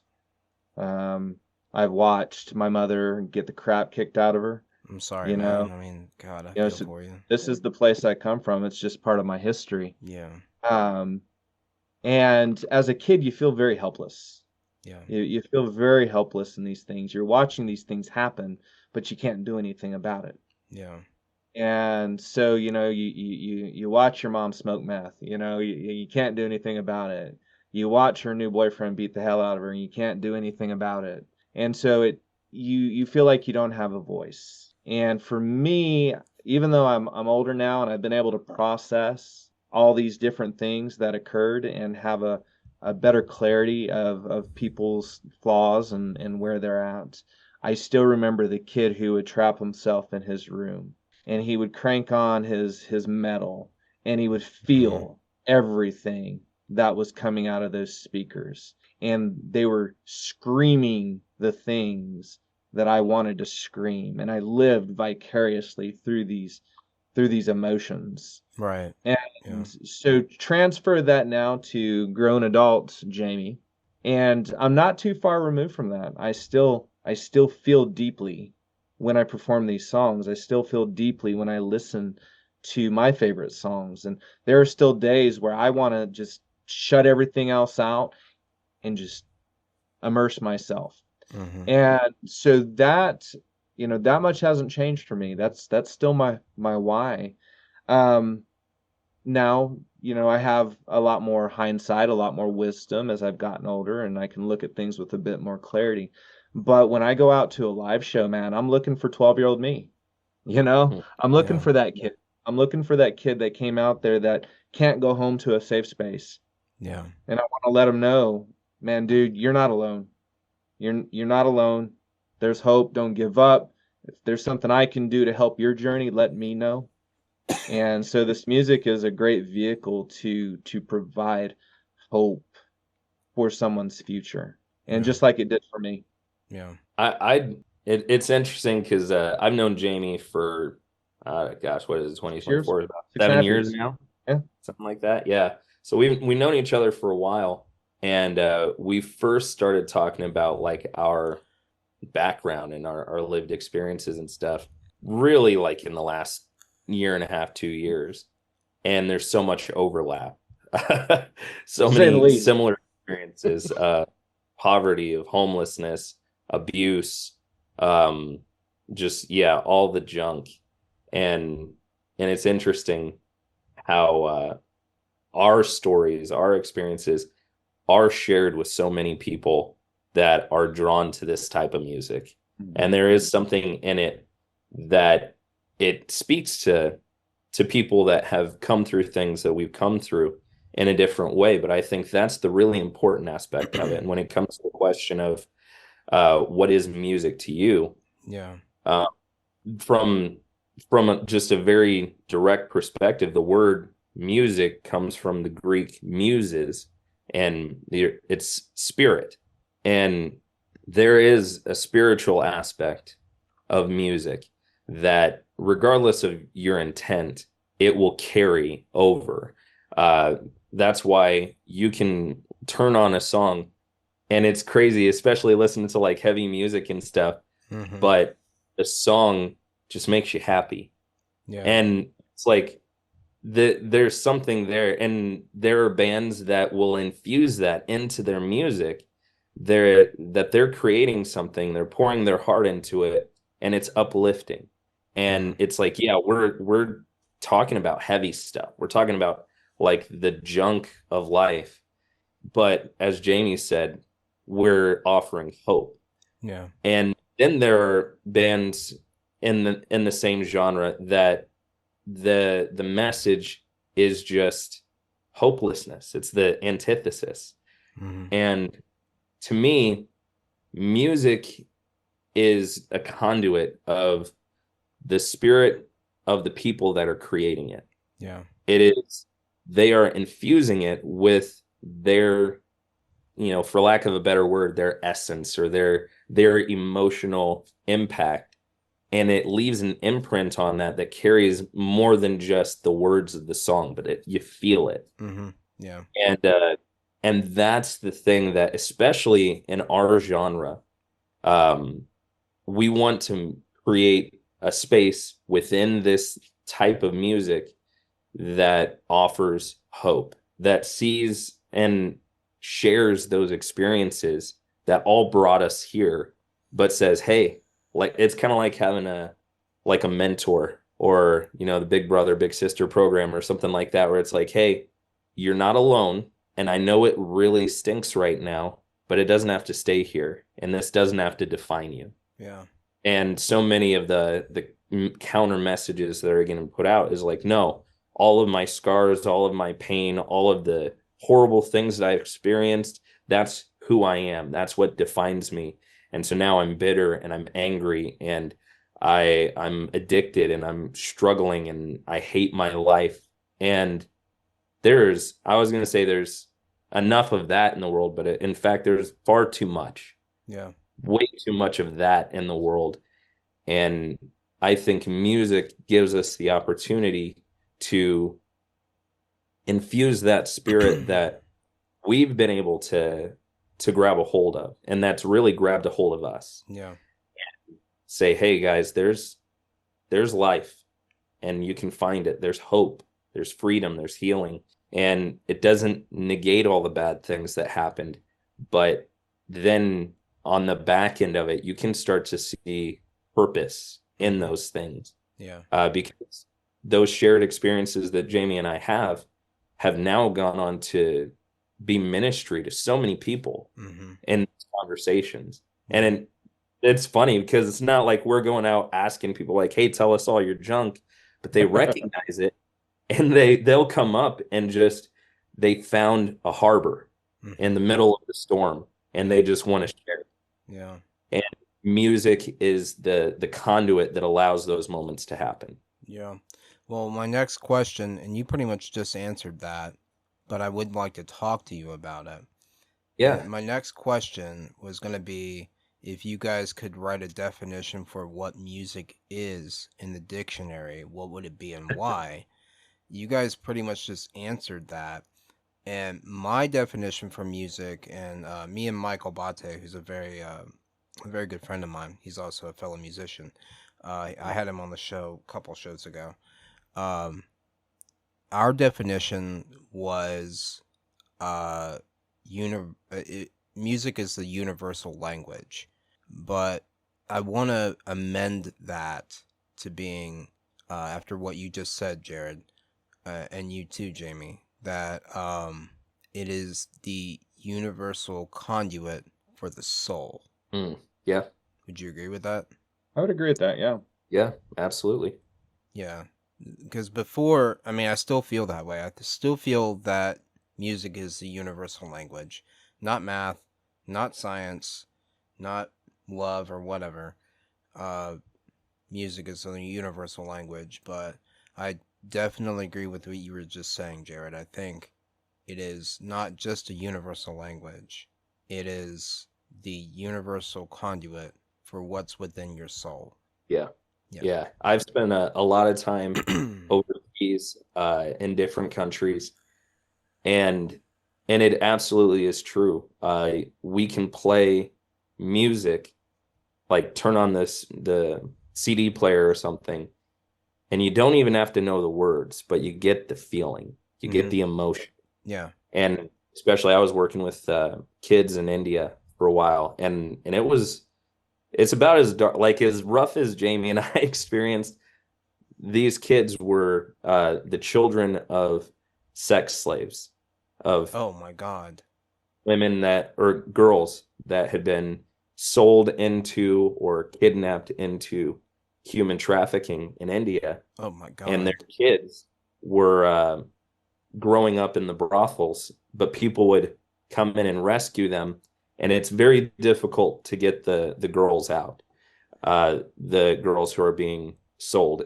And there are teams that were doing that, but it's easier. Like they can hide a baby in a basket, or they can get a kid out like under a jacket or something. How old were these girls? the girls that were being turned out in the brothels, uh, typically teenage girls, Oh my uh, God. very, very often 9 or 10. Oh my And God. the worst situations I knew of babies that were being abused, sexually abused. Oh my And God. That's terrible. yeah, it was just this horrific darkness. But I was working in a home where these kids that had been rescued, they were being brought there so they Mhm. could have a safe place. Right. Like a really big group home. There were about 80 girls and about 25 boys. And we were working mostly with the boys because they had no male mentors at all. There were a bunch of female teachers, and the guys were kind of like, not a whole lot for you. But we were able to go in and volunteer. I worked with them for about 3 months. Hmm. And the crazy thing is, as dark as all the things that they were coming out of were, the thing they asked us to do when we came, they said, can you teach them some American songs and dances? I was like, you want me to teach you how to dance? Well, thankfully, I did have unfortunate experience as a dance instructor, uh, working with youth groups and stuff like that. It was not something I wanted to do. It was something that no one else could do, and they were like, "Hey, Jared, you look like you can dance," and I was like, "Ugh." So, these weird experiences that they are useful later on. It was something like that. Yeah, yeah. But just having like music Mhm. and dance and giving these kids an opportunity just to be kids and Mhm. just to have fun and get out and just teach them some dumb Michael Jackson dance moves and stuff. Right. And they loved it. But music was the thing that crossed that language barrier, Yeah. crossed divide, because when we went, it's like I spoke a tiny little bit of Hindi, like enough to say, hey, where's the bathroom and why don't you have toilet paper? But that was about it. And the kids had really no English experience except for a few of the older ones. But music cut through that at first, and then the rest of the language started coming on both ends Mhm. after. Yeah. And so the music helped to be that culture translator. And then again, it was the spirit that the music was carrying. And it created a lift for that whole home. Like when we would turn on the music, it was like all of a sudden uh people are happy and they're relaxed and there's joy in a dark, dark place. And music has that power. So absolutely does. agree. Yeah. God, man. I don't know where to come back from that. That's pretty heavy. That was very heavy. I think that's the heaviest this show has ever gone. So I don't know how to bounce back from that. Well, it But- gives you a bit of an insight on why we do what we do, though. I mean, I can probably speak for every man in this band that we want this to be a purposeful vehicle. This isn't about rock stardom. This isn't about our personal glory. yeah. And if we need to, direct it, honestly, we're all people of faith in Christ. Yeah. We believe He to be the creator of the heavens and the earth, and we believe that He created all of us. And so whenever we get into these places like Jared was speaking of, we look at people as valuable. No matter their background, whether they believe like us or not is really irrelevant. You're valuable because of who created you, and far be it from us to not treat you as such. And so when we do this, when we create, we feel like we're taking what we do, what God has given us, and simply giving it out to the world around us. So it's not personal edification. I mean, we enjoy people enjoying our music. We enjoy people enjoying being around us. But at the end of the day, even if we didn't get this applause, we would still be doing doing the music. Yeah. Simply because we believe there's purpose in and why we do it. Obviously Jared really hit the nail on the head very well with his experiences. What we do opens hearts, it opens doors, it opens minds, and hopefully creates connection. Because at the end of the day, we can sit around and we can josh and we can laugh, but we really want to leave everybody we encounter with this important understanding that they're not alone and that they're absolutely and infinitely loved. And they're absolutely infinitely valuable. And we live as people far, far below what we're worthy of. And as people of faith, it hurts us to see this. And so we can't change all the evils of the world. We can't, it's not our job to do so, but where we're commissioned to, where we go, we're going to go with purpose, and we're going to go with a simple message. It's not about preaching. It's not about slapping people over the head with the Bible and telling them how bad they are. I think everybody already knows how bad you are, really. It's about letting them know that, listen, there's hope to be found if you're searching for it, and we know the giver of hope. Yeah. Well, you guys are changing the world, literally one song at a time. So I wanted to ask you, how would you guys describe your music to someone who's never heard it before? Loud. Obnoxious. No. Groovy, I think. I don't know. That's a good question. I think that's the hardest question you've asked now. That's a question I've wrestled with now since I started this band. Yeah, I think when people have asked since I've joined the band, because I have other music projects that I'm involved with, and so it's like, what makes this one different? What sets 13 Minutes apart? And that was what excited me about joining this, was because it is very musically different from the other stuff that I do. And one, I like the challenge of writing something heavy that can also be mainstream, that can also get play on the radio. I like the challenge of writing lyrics that are accessible and you can understand a message in them, but can also be taken by different people to mean something specific for them, that it is subjective in that way, but there is a definite thrust behind it that everybody picks up on. This is the overarching theme, and then this is how it applies to me.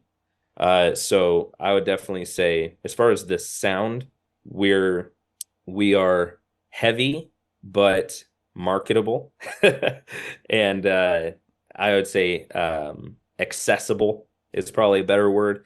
People that don't necessarily like super heavy music, they can find the melodies and they can find the groove that Jamie really likes to infuse every drum beat. It's not just a da da da da da. It's like he gets some swing in there and he gets some rhythm in there.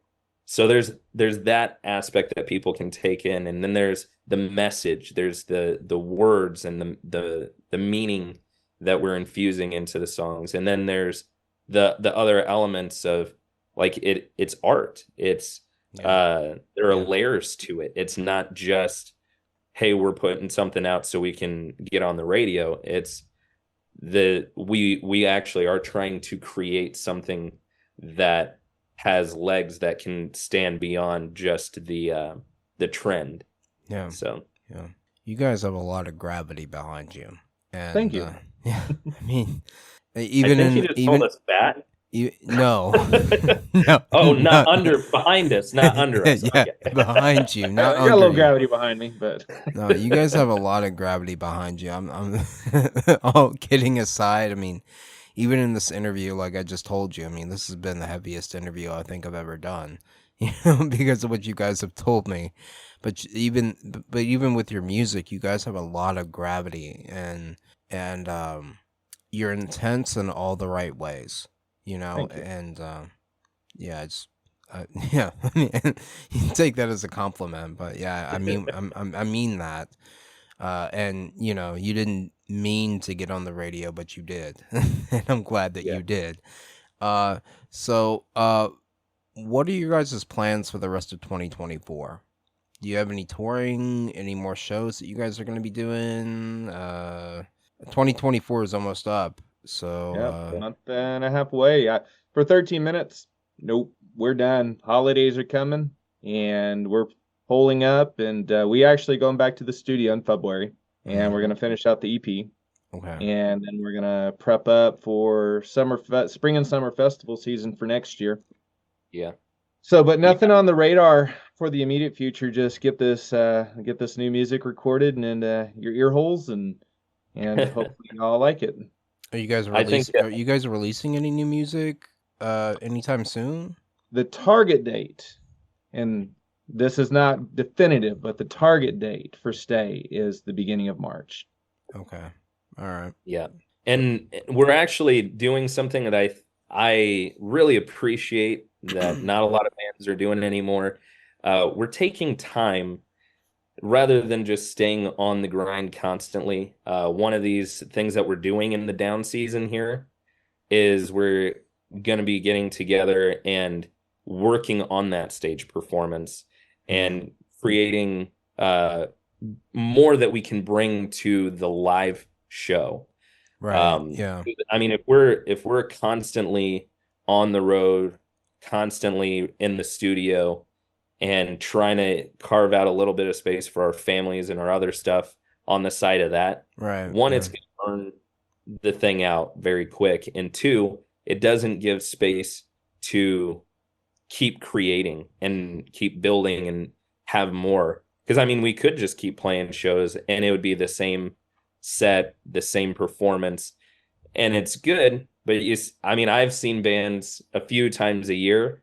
A few bands I see like 3 or 4 times a year. And if I go and I see you and it's the same show that I saw back in March, and then I saw it again in July, and then I saw it again in September, it's like, well, why do I really want to go back to that in December or January if it's the same show? But we're taking that time to really craft something that it's going to be in line with what we have done, but just take everything up a notch. Okay. And Yeah. that kind of intentionality, again, is one of the things I think sets this band apart from a lot of our peers, is because we're all adults, we're all people with children and lives and careers and stuff. We have to be intentional. We got to make every shot count.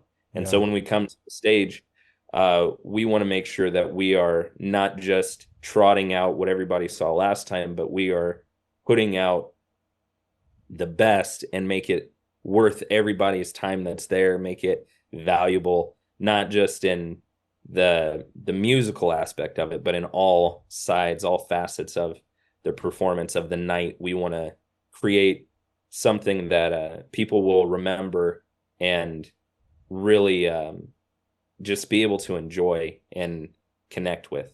Right. Are you guys doing this all yourselves? Or do you have a record label or Nope, we this completely independent.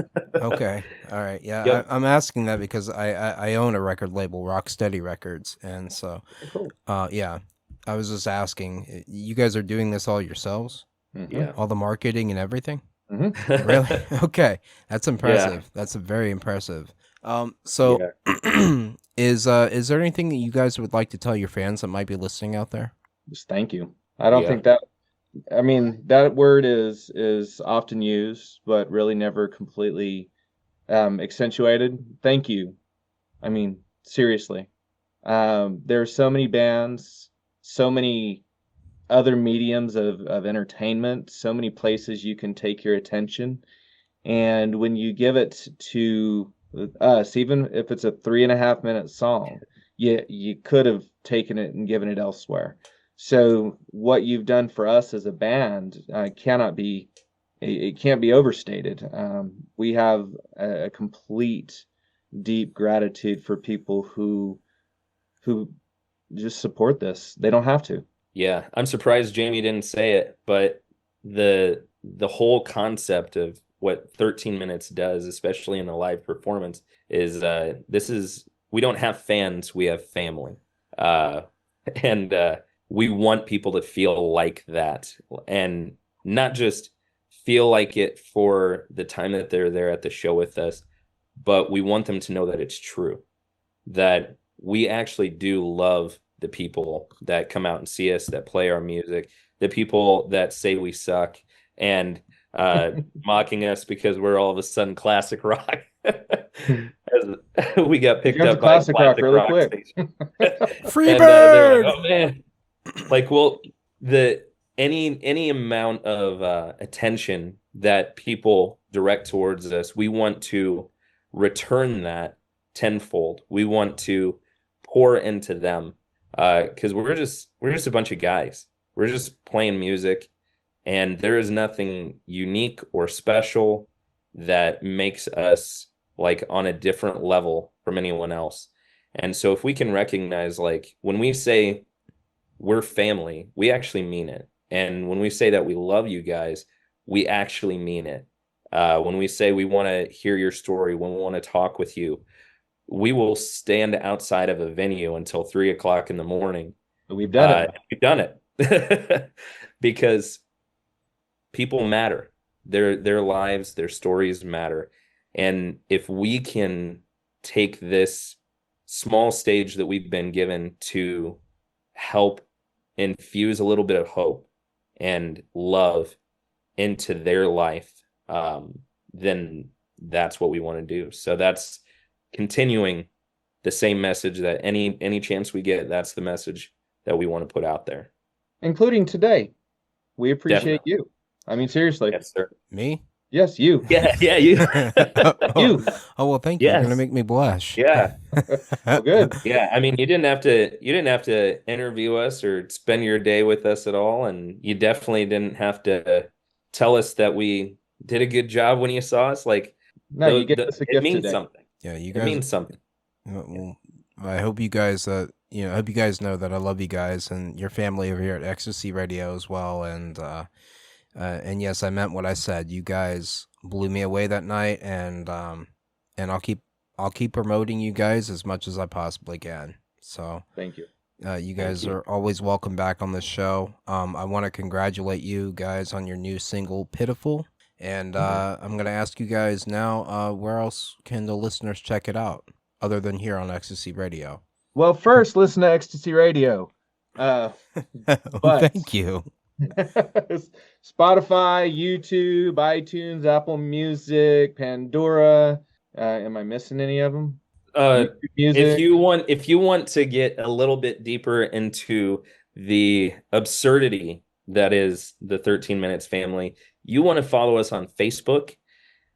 Jamie is the meme king. He is. And yes, he is. Yes, I see that all the And time. I am quite absurd.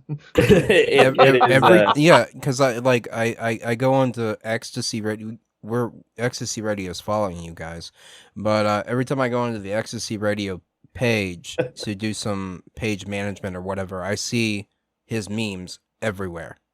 Oh, And yes. I'm like, Oh yeah. he is the meme Like, king. is this a band page or a meme page? Yeah, I'm Yeah. just like, what Like, the hell? if you thought we were cool, 5 minutes on our Facebook page, those illusions will be gone, and you're This like, is true. wow, these guys are just dorks. Yes. That is true too. But yes, we're easy to find. Roman numeral 13 XIII. We take up at least the first 10 pages of Google. So pretty easy to find, but no matter where you like to consume your music, we're there. And just type in the band name and you'll find us. Yep. And you will always hear them right here on Ecstasy Radio. Guys, I want to congratulate you again for coming on the show, congratulate you again for your music, and thank you for coming on the show. I'm sorry, it's been a long conversation. You're But- good, dude. You But, didn't think it was going this long, did you? No, I did not. No, but it's been a great conversation. I've had a great time here talking with you guys, and you guys are always welcome back on the show. Always, always, always. And I cannot thank you enough for being here. Yeah, we appreciate you. Thank you so much. Hey, it's no problem. And those are my very good friends, the band 13 Minutes. Guys, thank you so much for coming on the show. I had a great time talking with you, and I most definitely hope you do come back. Let's keep the rock and rolling here, guys. I've got the newest single from Ryoga, and it's called Distance, so I'll catch you guys back here in a bit. You listen to Ecstasy Radio, your number one free rock and metal radio show. Rock on. How I held your thoughts within mine.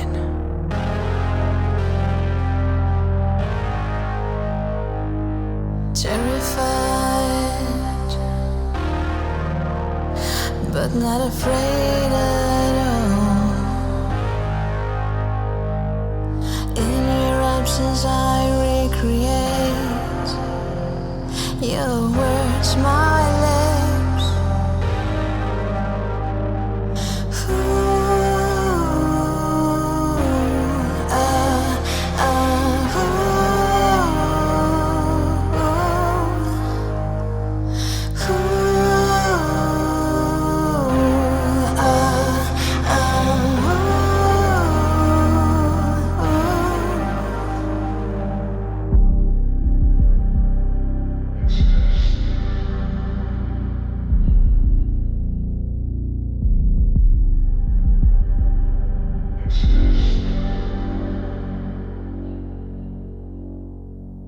it's heavy,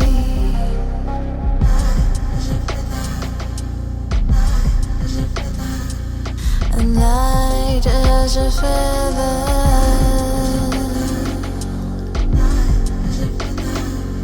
It's distant, yet under my skin, anxious but floating, breathing the air.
for my father. Don't forget I'm your brother's daughter.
No hope, no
was Paralandro with Give Me a Reason. Before that, was Door 13 with Drowning. What I've got up next is my very, very good friend, Francesca Tarantino, with her song, Tragedy. So I'll catch you guys back here in a bit. You listen to Ecstasy Radio, your number one free rock and metal radio show. Enjoy.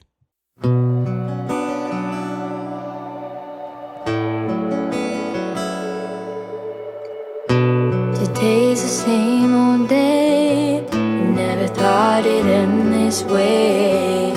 Can't find the words to say. Now the spawn's been ripped away. Night falls, thought you'd stay. So confused and not okay. All I want is to see your face. See your face. It's a tragedy, this misery. You're not here with me. Feels like I wanna scream in this tragedy. No, it's not a dream. I have no more dreams.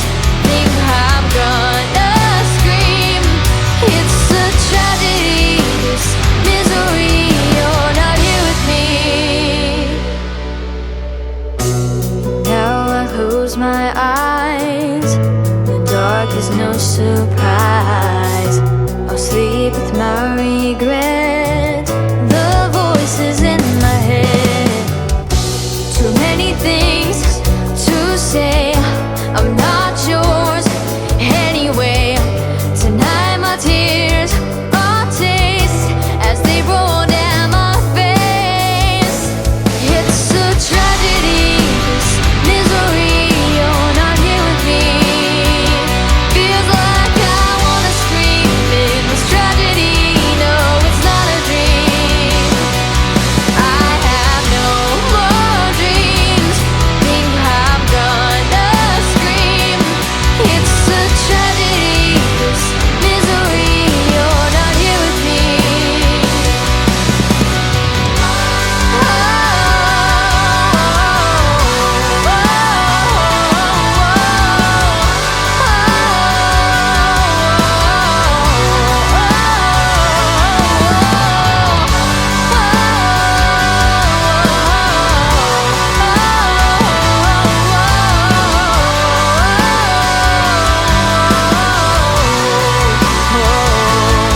It's a tragedy, this misery. You're not here with me. Feels like I wanna scream in this tragedy. No, it's not a dream. I have no more dreams. Think I'm gonna scream. It's a tragedy, this misery. You're not here with me. It's a tragedy, this misery. You're not here with me. You're like I wanna scream. This tragedy, no, it's not a dream. I have no more dreams. Think I'm gonna scream. It's a tragedy, this misery. You're not here with me.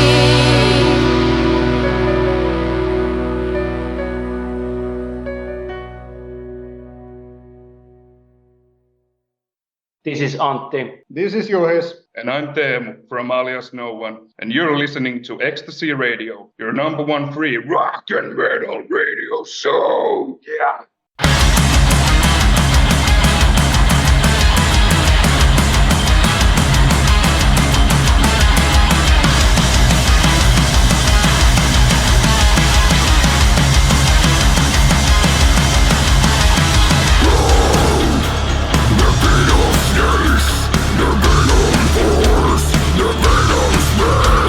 The underdogs are fast asleep in a world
a certificate for acknowledgement.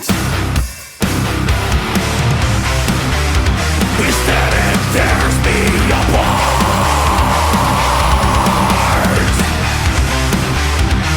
Was it worth it all?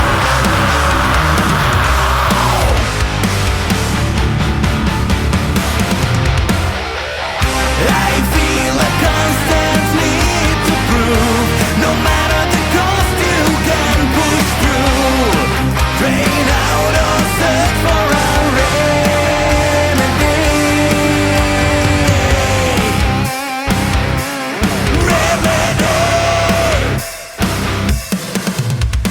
Time will tell if it is me or the weight that gives me still. Which hits the earth stays down on dirt. You can't carry anymore. Your suck of decisions have turned you into wow.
And that was Miss Fame with their newest single, Remedy. Before that, that was Ice Exiled with Civilization Zero. What I've got up next is the newest single from Pressure Points, Shapeless. So I'll catch you guys back here in a bit. You listen to Ecstasy Radio, your number one free rock and metal radio show.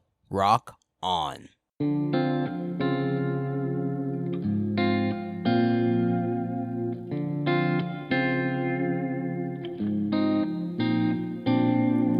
I made it clear, it isn't fear you're after, path laid so narrow, dividing line, nothing to hide. This ain't my first ride.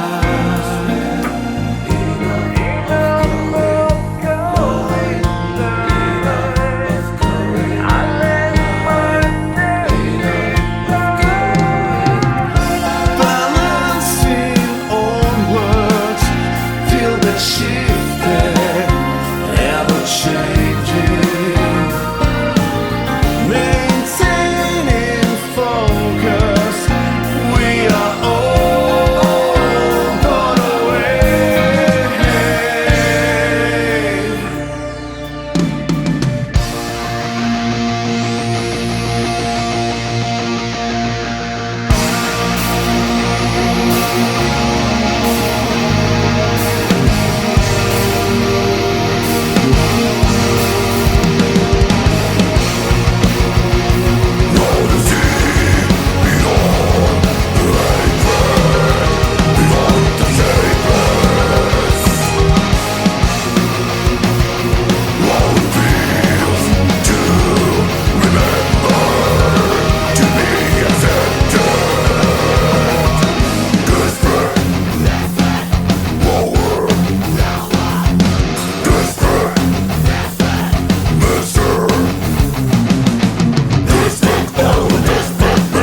Hey, this is Paul Crosby from Cold Words, and you're listening to Ecstasy Radio, your #1 free rock and metal radio show.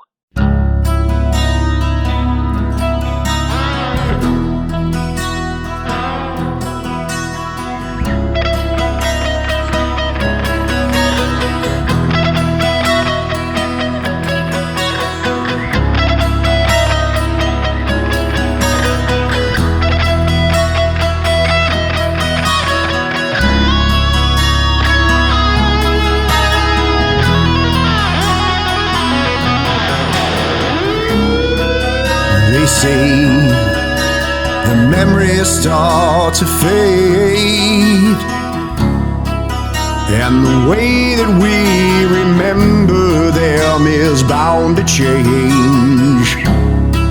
Someday, before it all turns gray, every journey that we shared is gonna find the page, and you, my friend, will live again. Whoa, there was so much more to find. You should have been given more time. The pain you left behind was more than a little. Bitter tears still fill my eyes every time I realize all the pictures of this life that you left in the middle.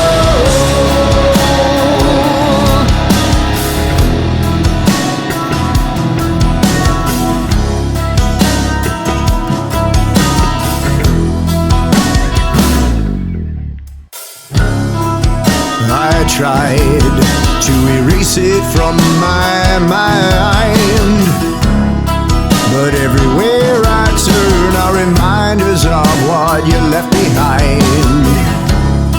There's no way I can let it slip away,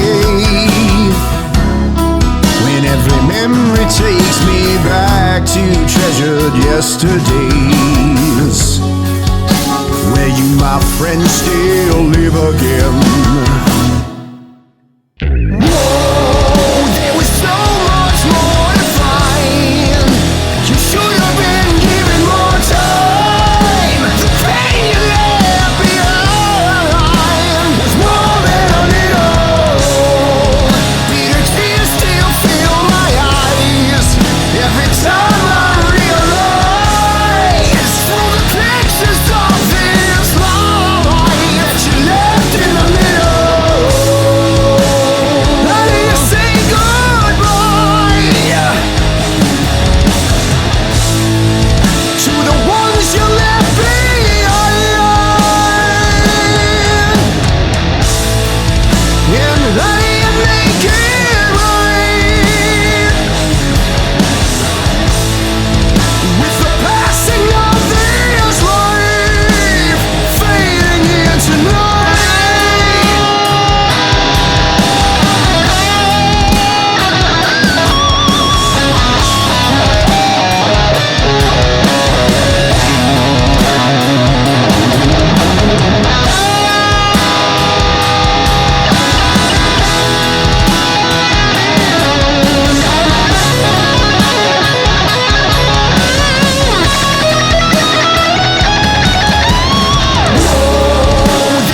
enough to let it go.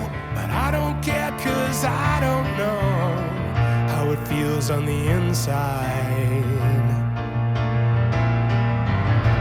To the end, to this lover's dream, all is dead, silent screams, and you see it on the outside. In the bottle, piece of my mind going down, but I'm not the kind trying to get control. Who gives a damn? I am, no, I can't hide, laughing, crying, suicide. Don't wanna face it on my own. No, no, not today.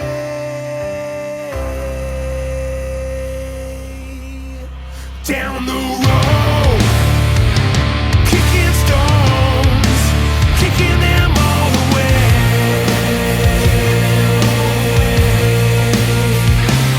Down the road, kicking stones, kicking them all the way.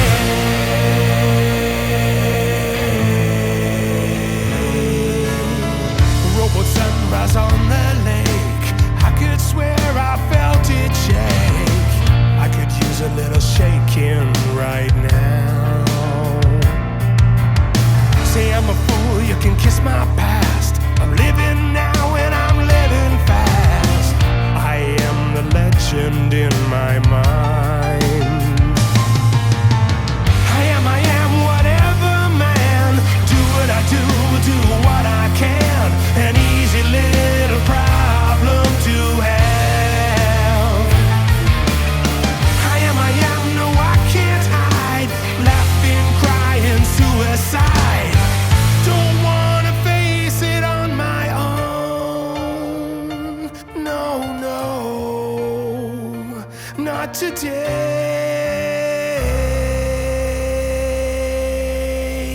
Down the road, kicking stones, kicking them all the way.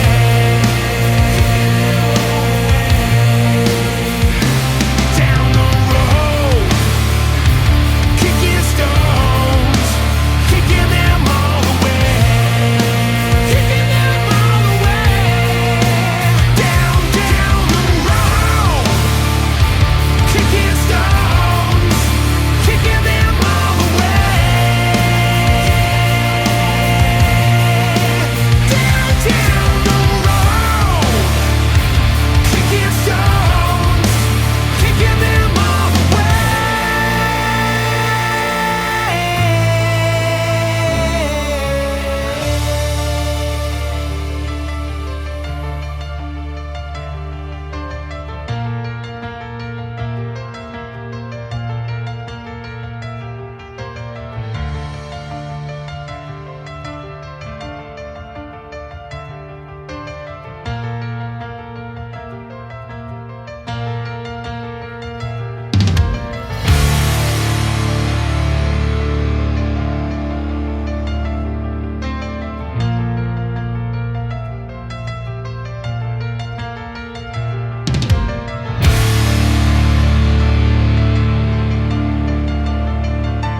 And that was my very, very good friend Tim Steinruck with his band The Mighty One with Kickin' Stones. Before that, there was also my very good friend Michael Bate with his song Mirror. What I've got up next is Jump Scare with Rise and Fall. So I'll catch you guys back here in a bit. You listen to Ecstasy Radio, your number one free rock and metal radio show. Rock on.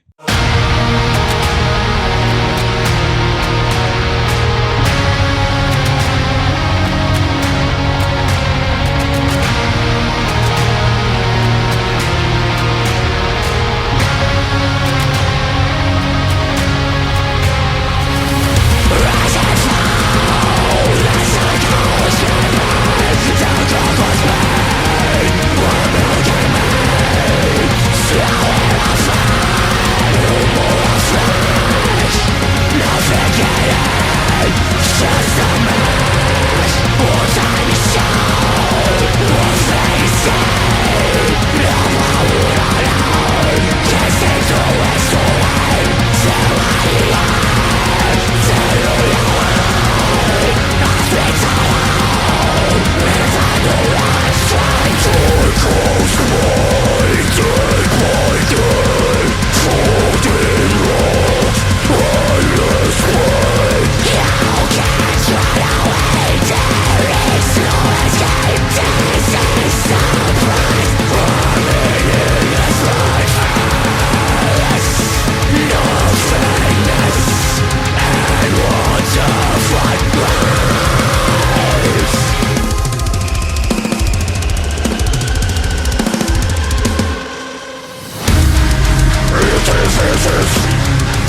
Hey, I'm Doc, and I'm the host of Ecstasy Radio, your number one free rock and metal radio show, guys. Thank you so much for tuning in. Thank you. I do appreciate it. Guys, unfortunately, I do have to end the show now, but you guys know me.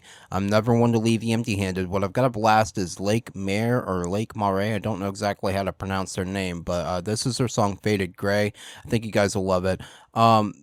First and foremost want to apologize for the inconsistent schedule we've had with the show lately. It's because of the holiday season. We've been out doing holiday shopping, spending time with our families and taking part in the festivities and just taking part in the holiday season. So we want to apologize for the inconsistent schedule. Once the holiday season is over, I promise everything will return back to normal. I promise. And we appreciate your patience. We will be moving the show to Thursdays because we tried doing it on the weekends and it's literally killing us because several of us, we work on the weekends. We work full-time jobs on the weekends. So it's literally killing us trying to get these shows out on the weekends and then having to attend the premieres, when we're tired as hell. It's been hell on us, and I think that's why we're getting so sick lately, all of us. So it's so that is the reason why we're moving back to Thursdays. It would make it just easier on us. So we appreciate your guys' patience, and we thank you for your continued support. And we will, and like I said, after the holiday season is over and all of us aren't busy trying to, enjoy the holiday season and spend time with our families, then everything will get back to a consistent schedule like we had before. So look for this show, not this Thursday, because obviously this is a holiday week. This is the week of Christmas.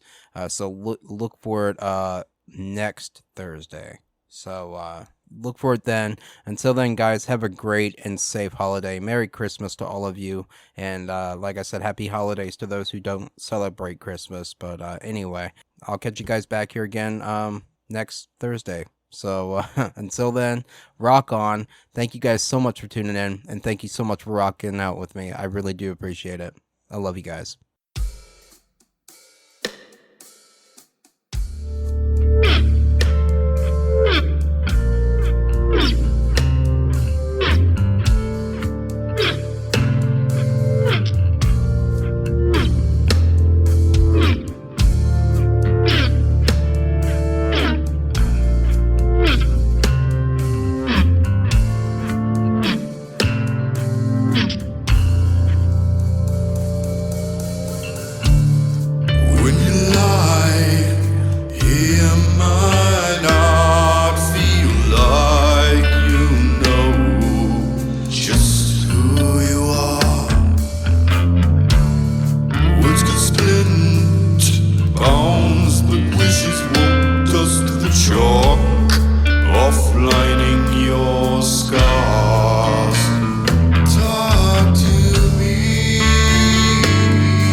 to my thoughts, she plants it here to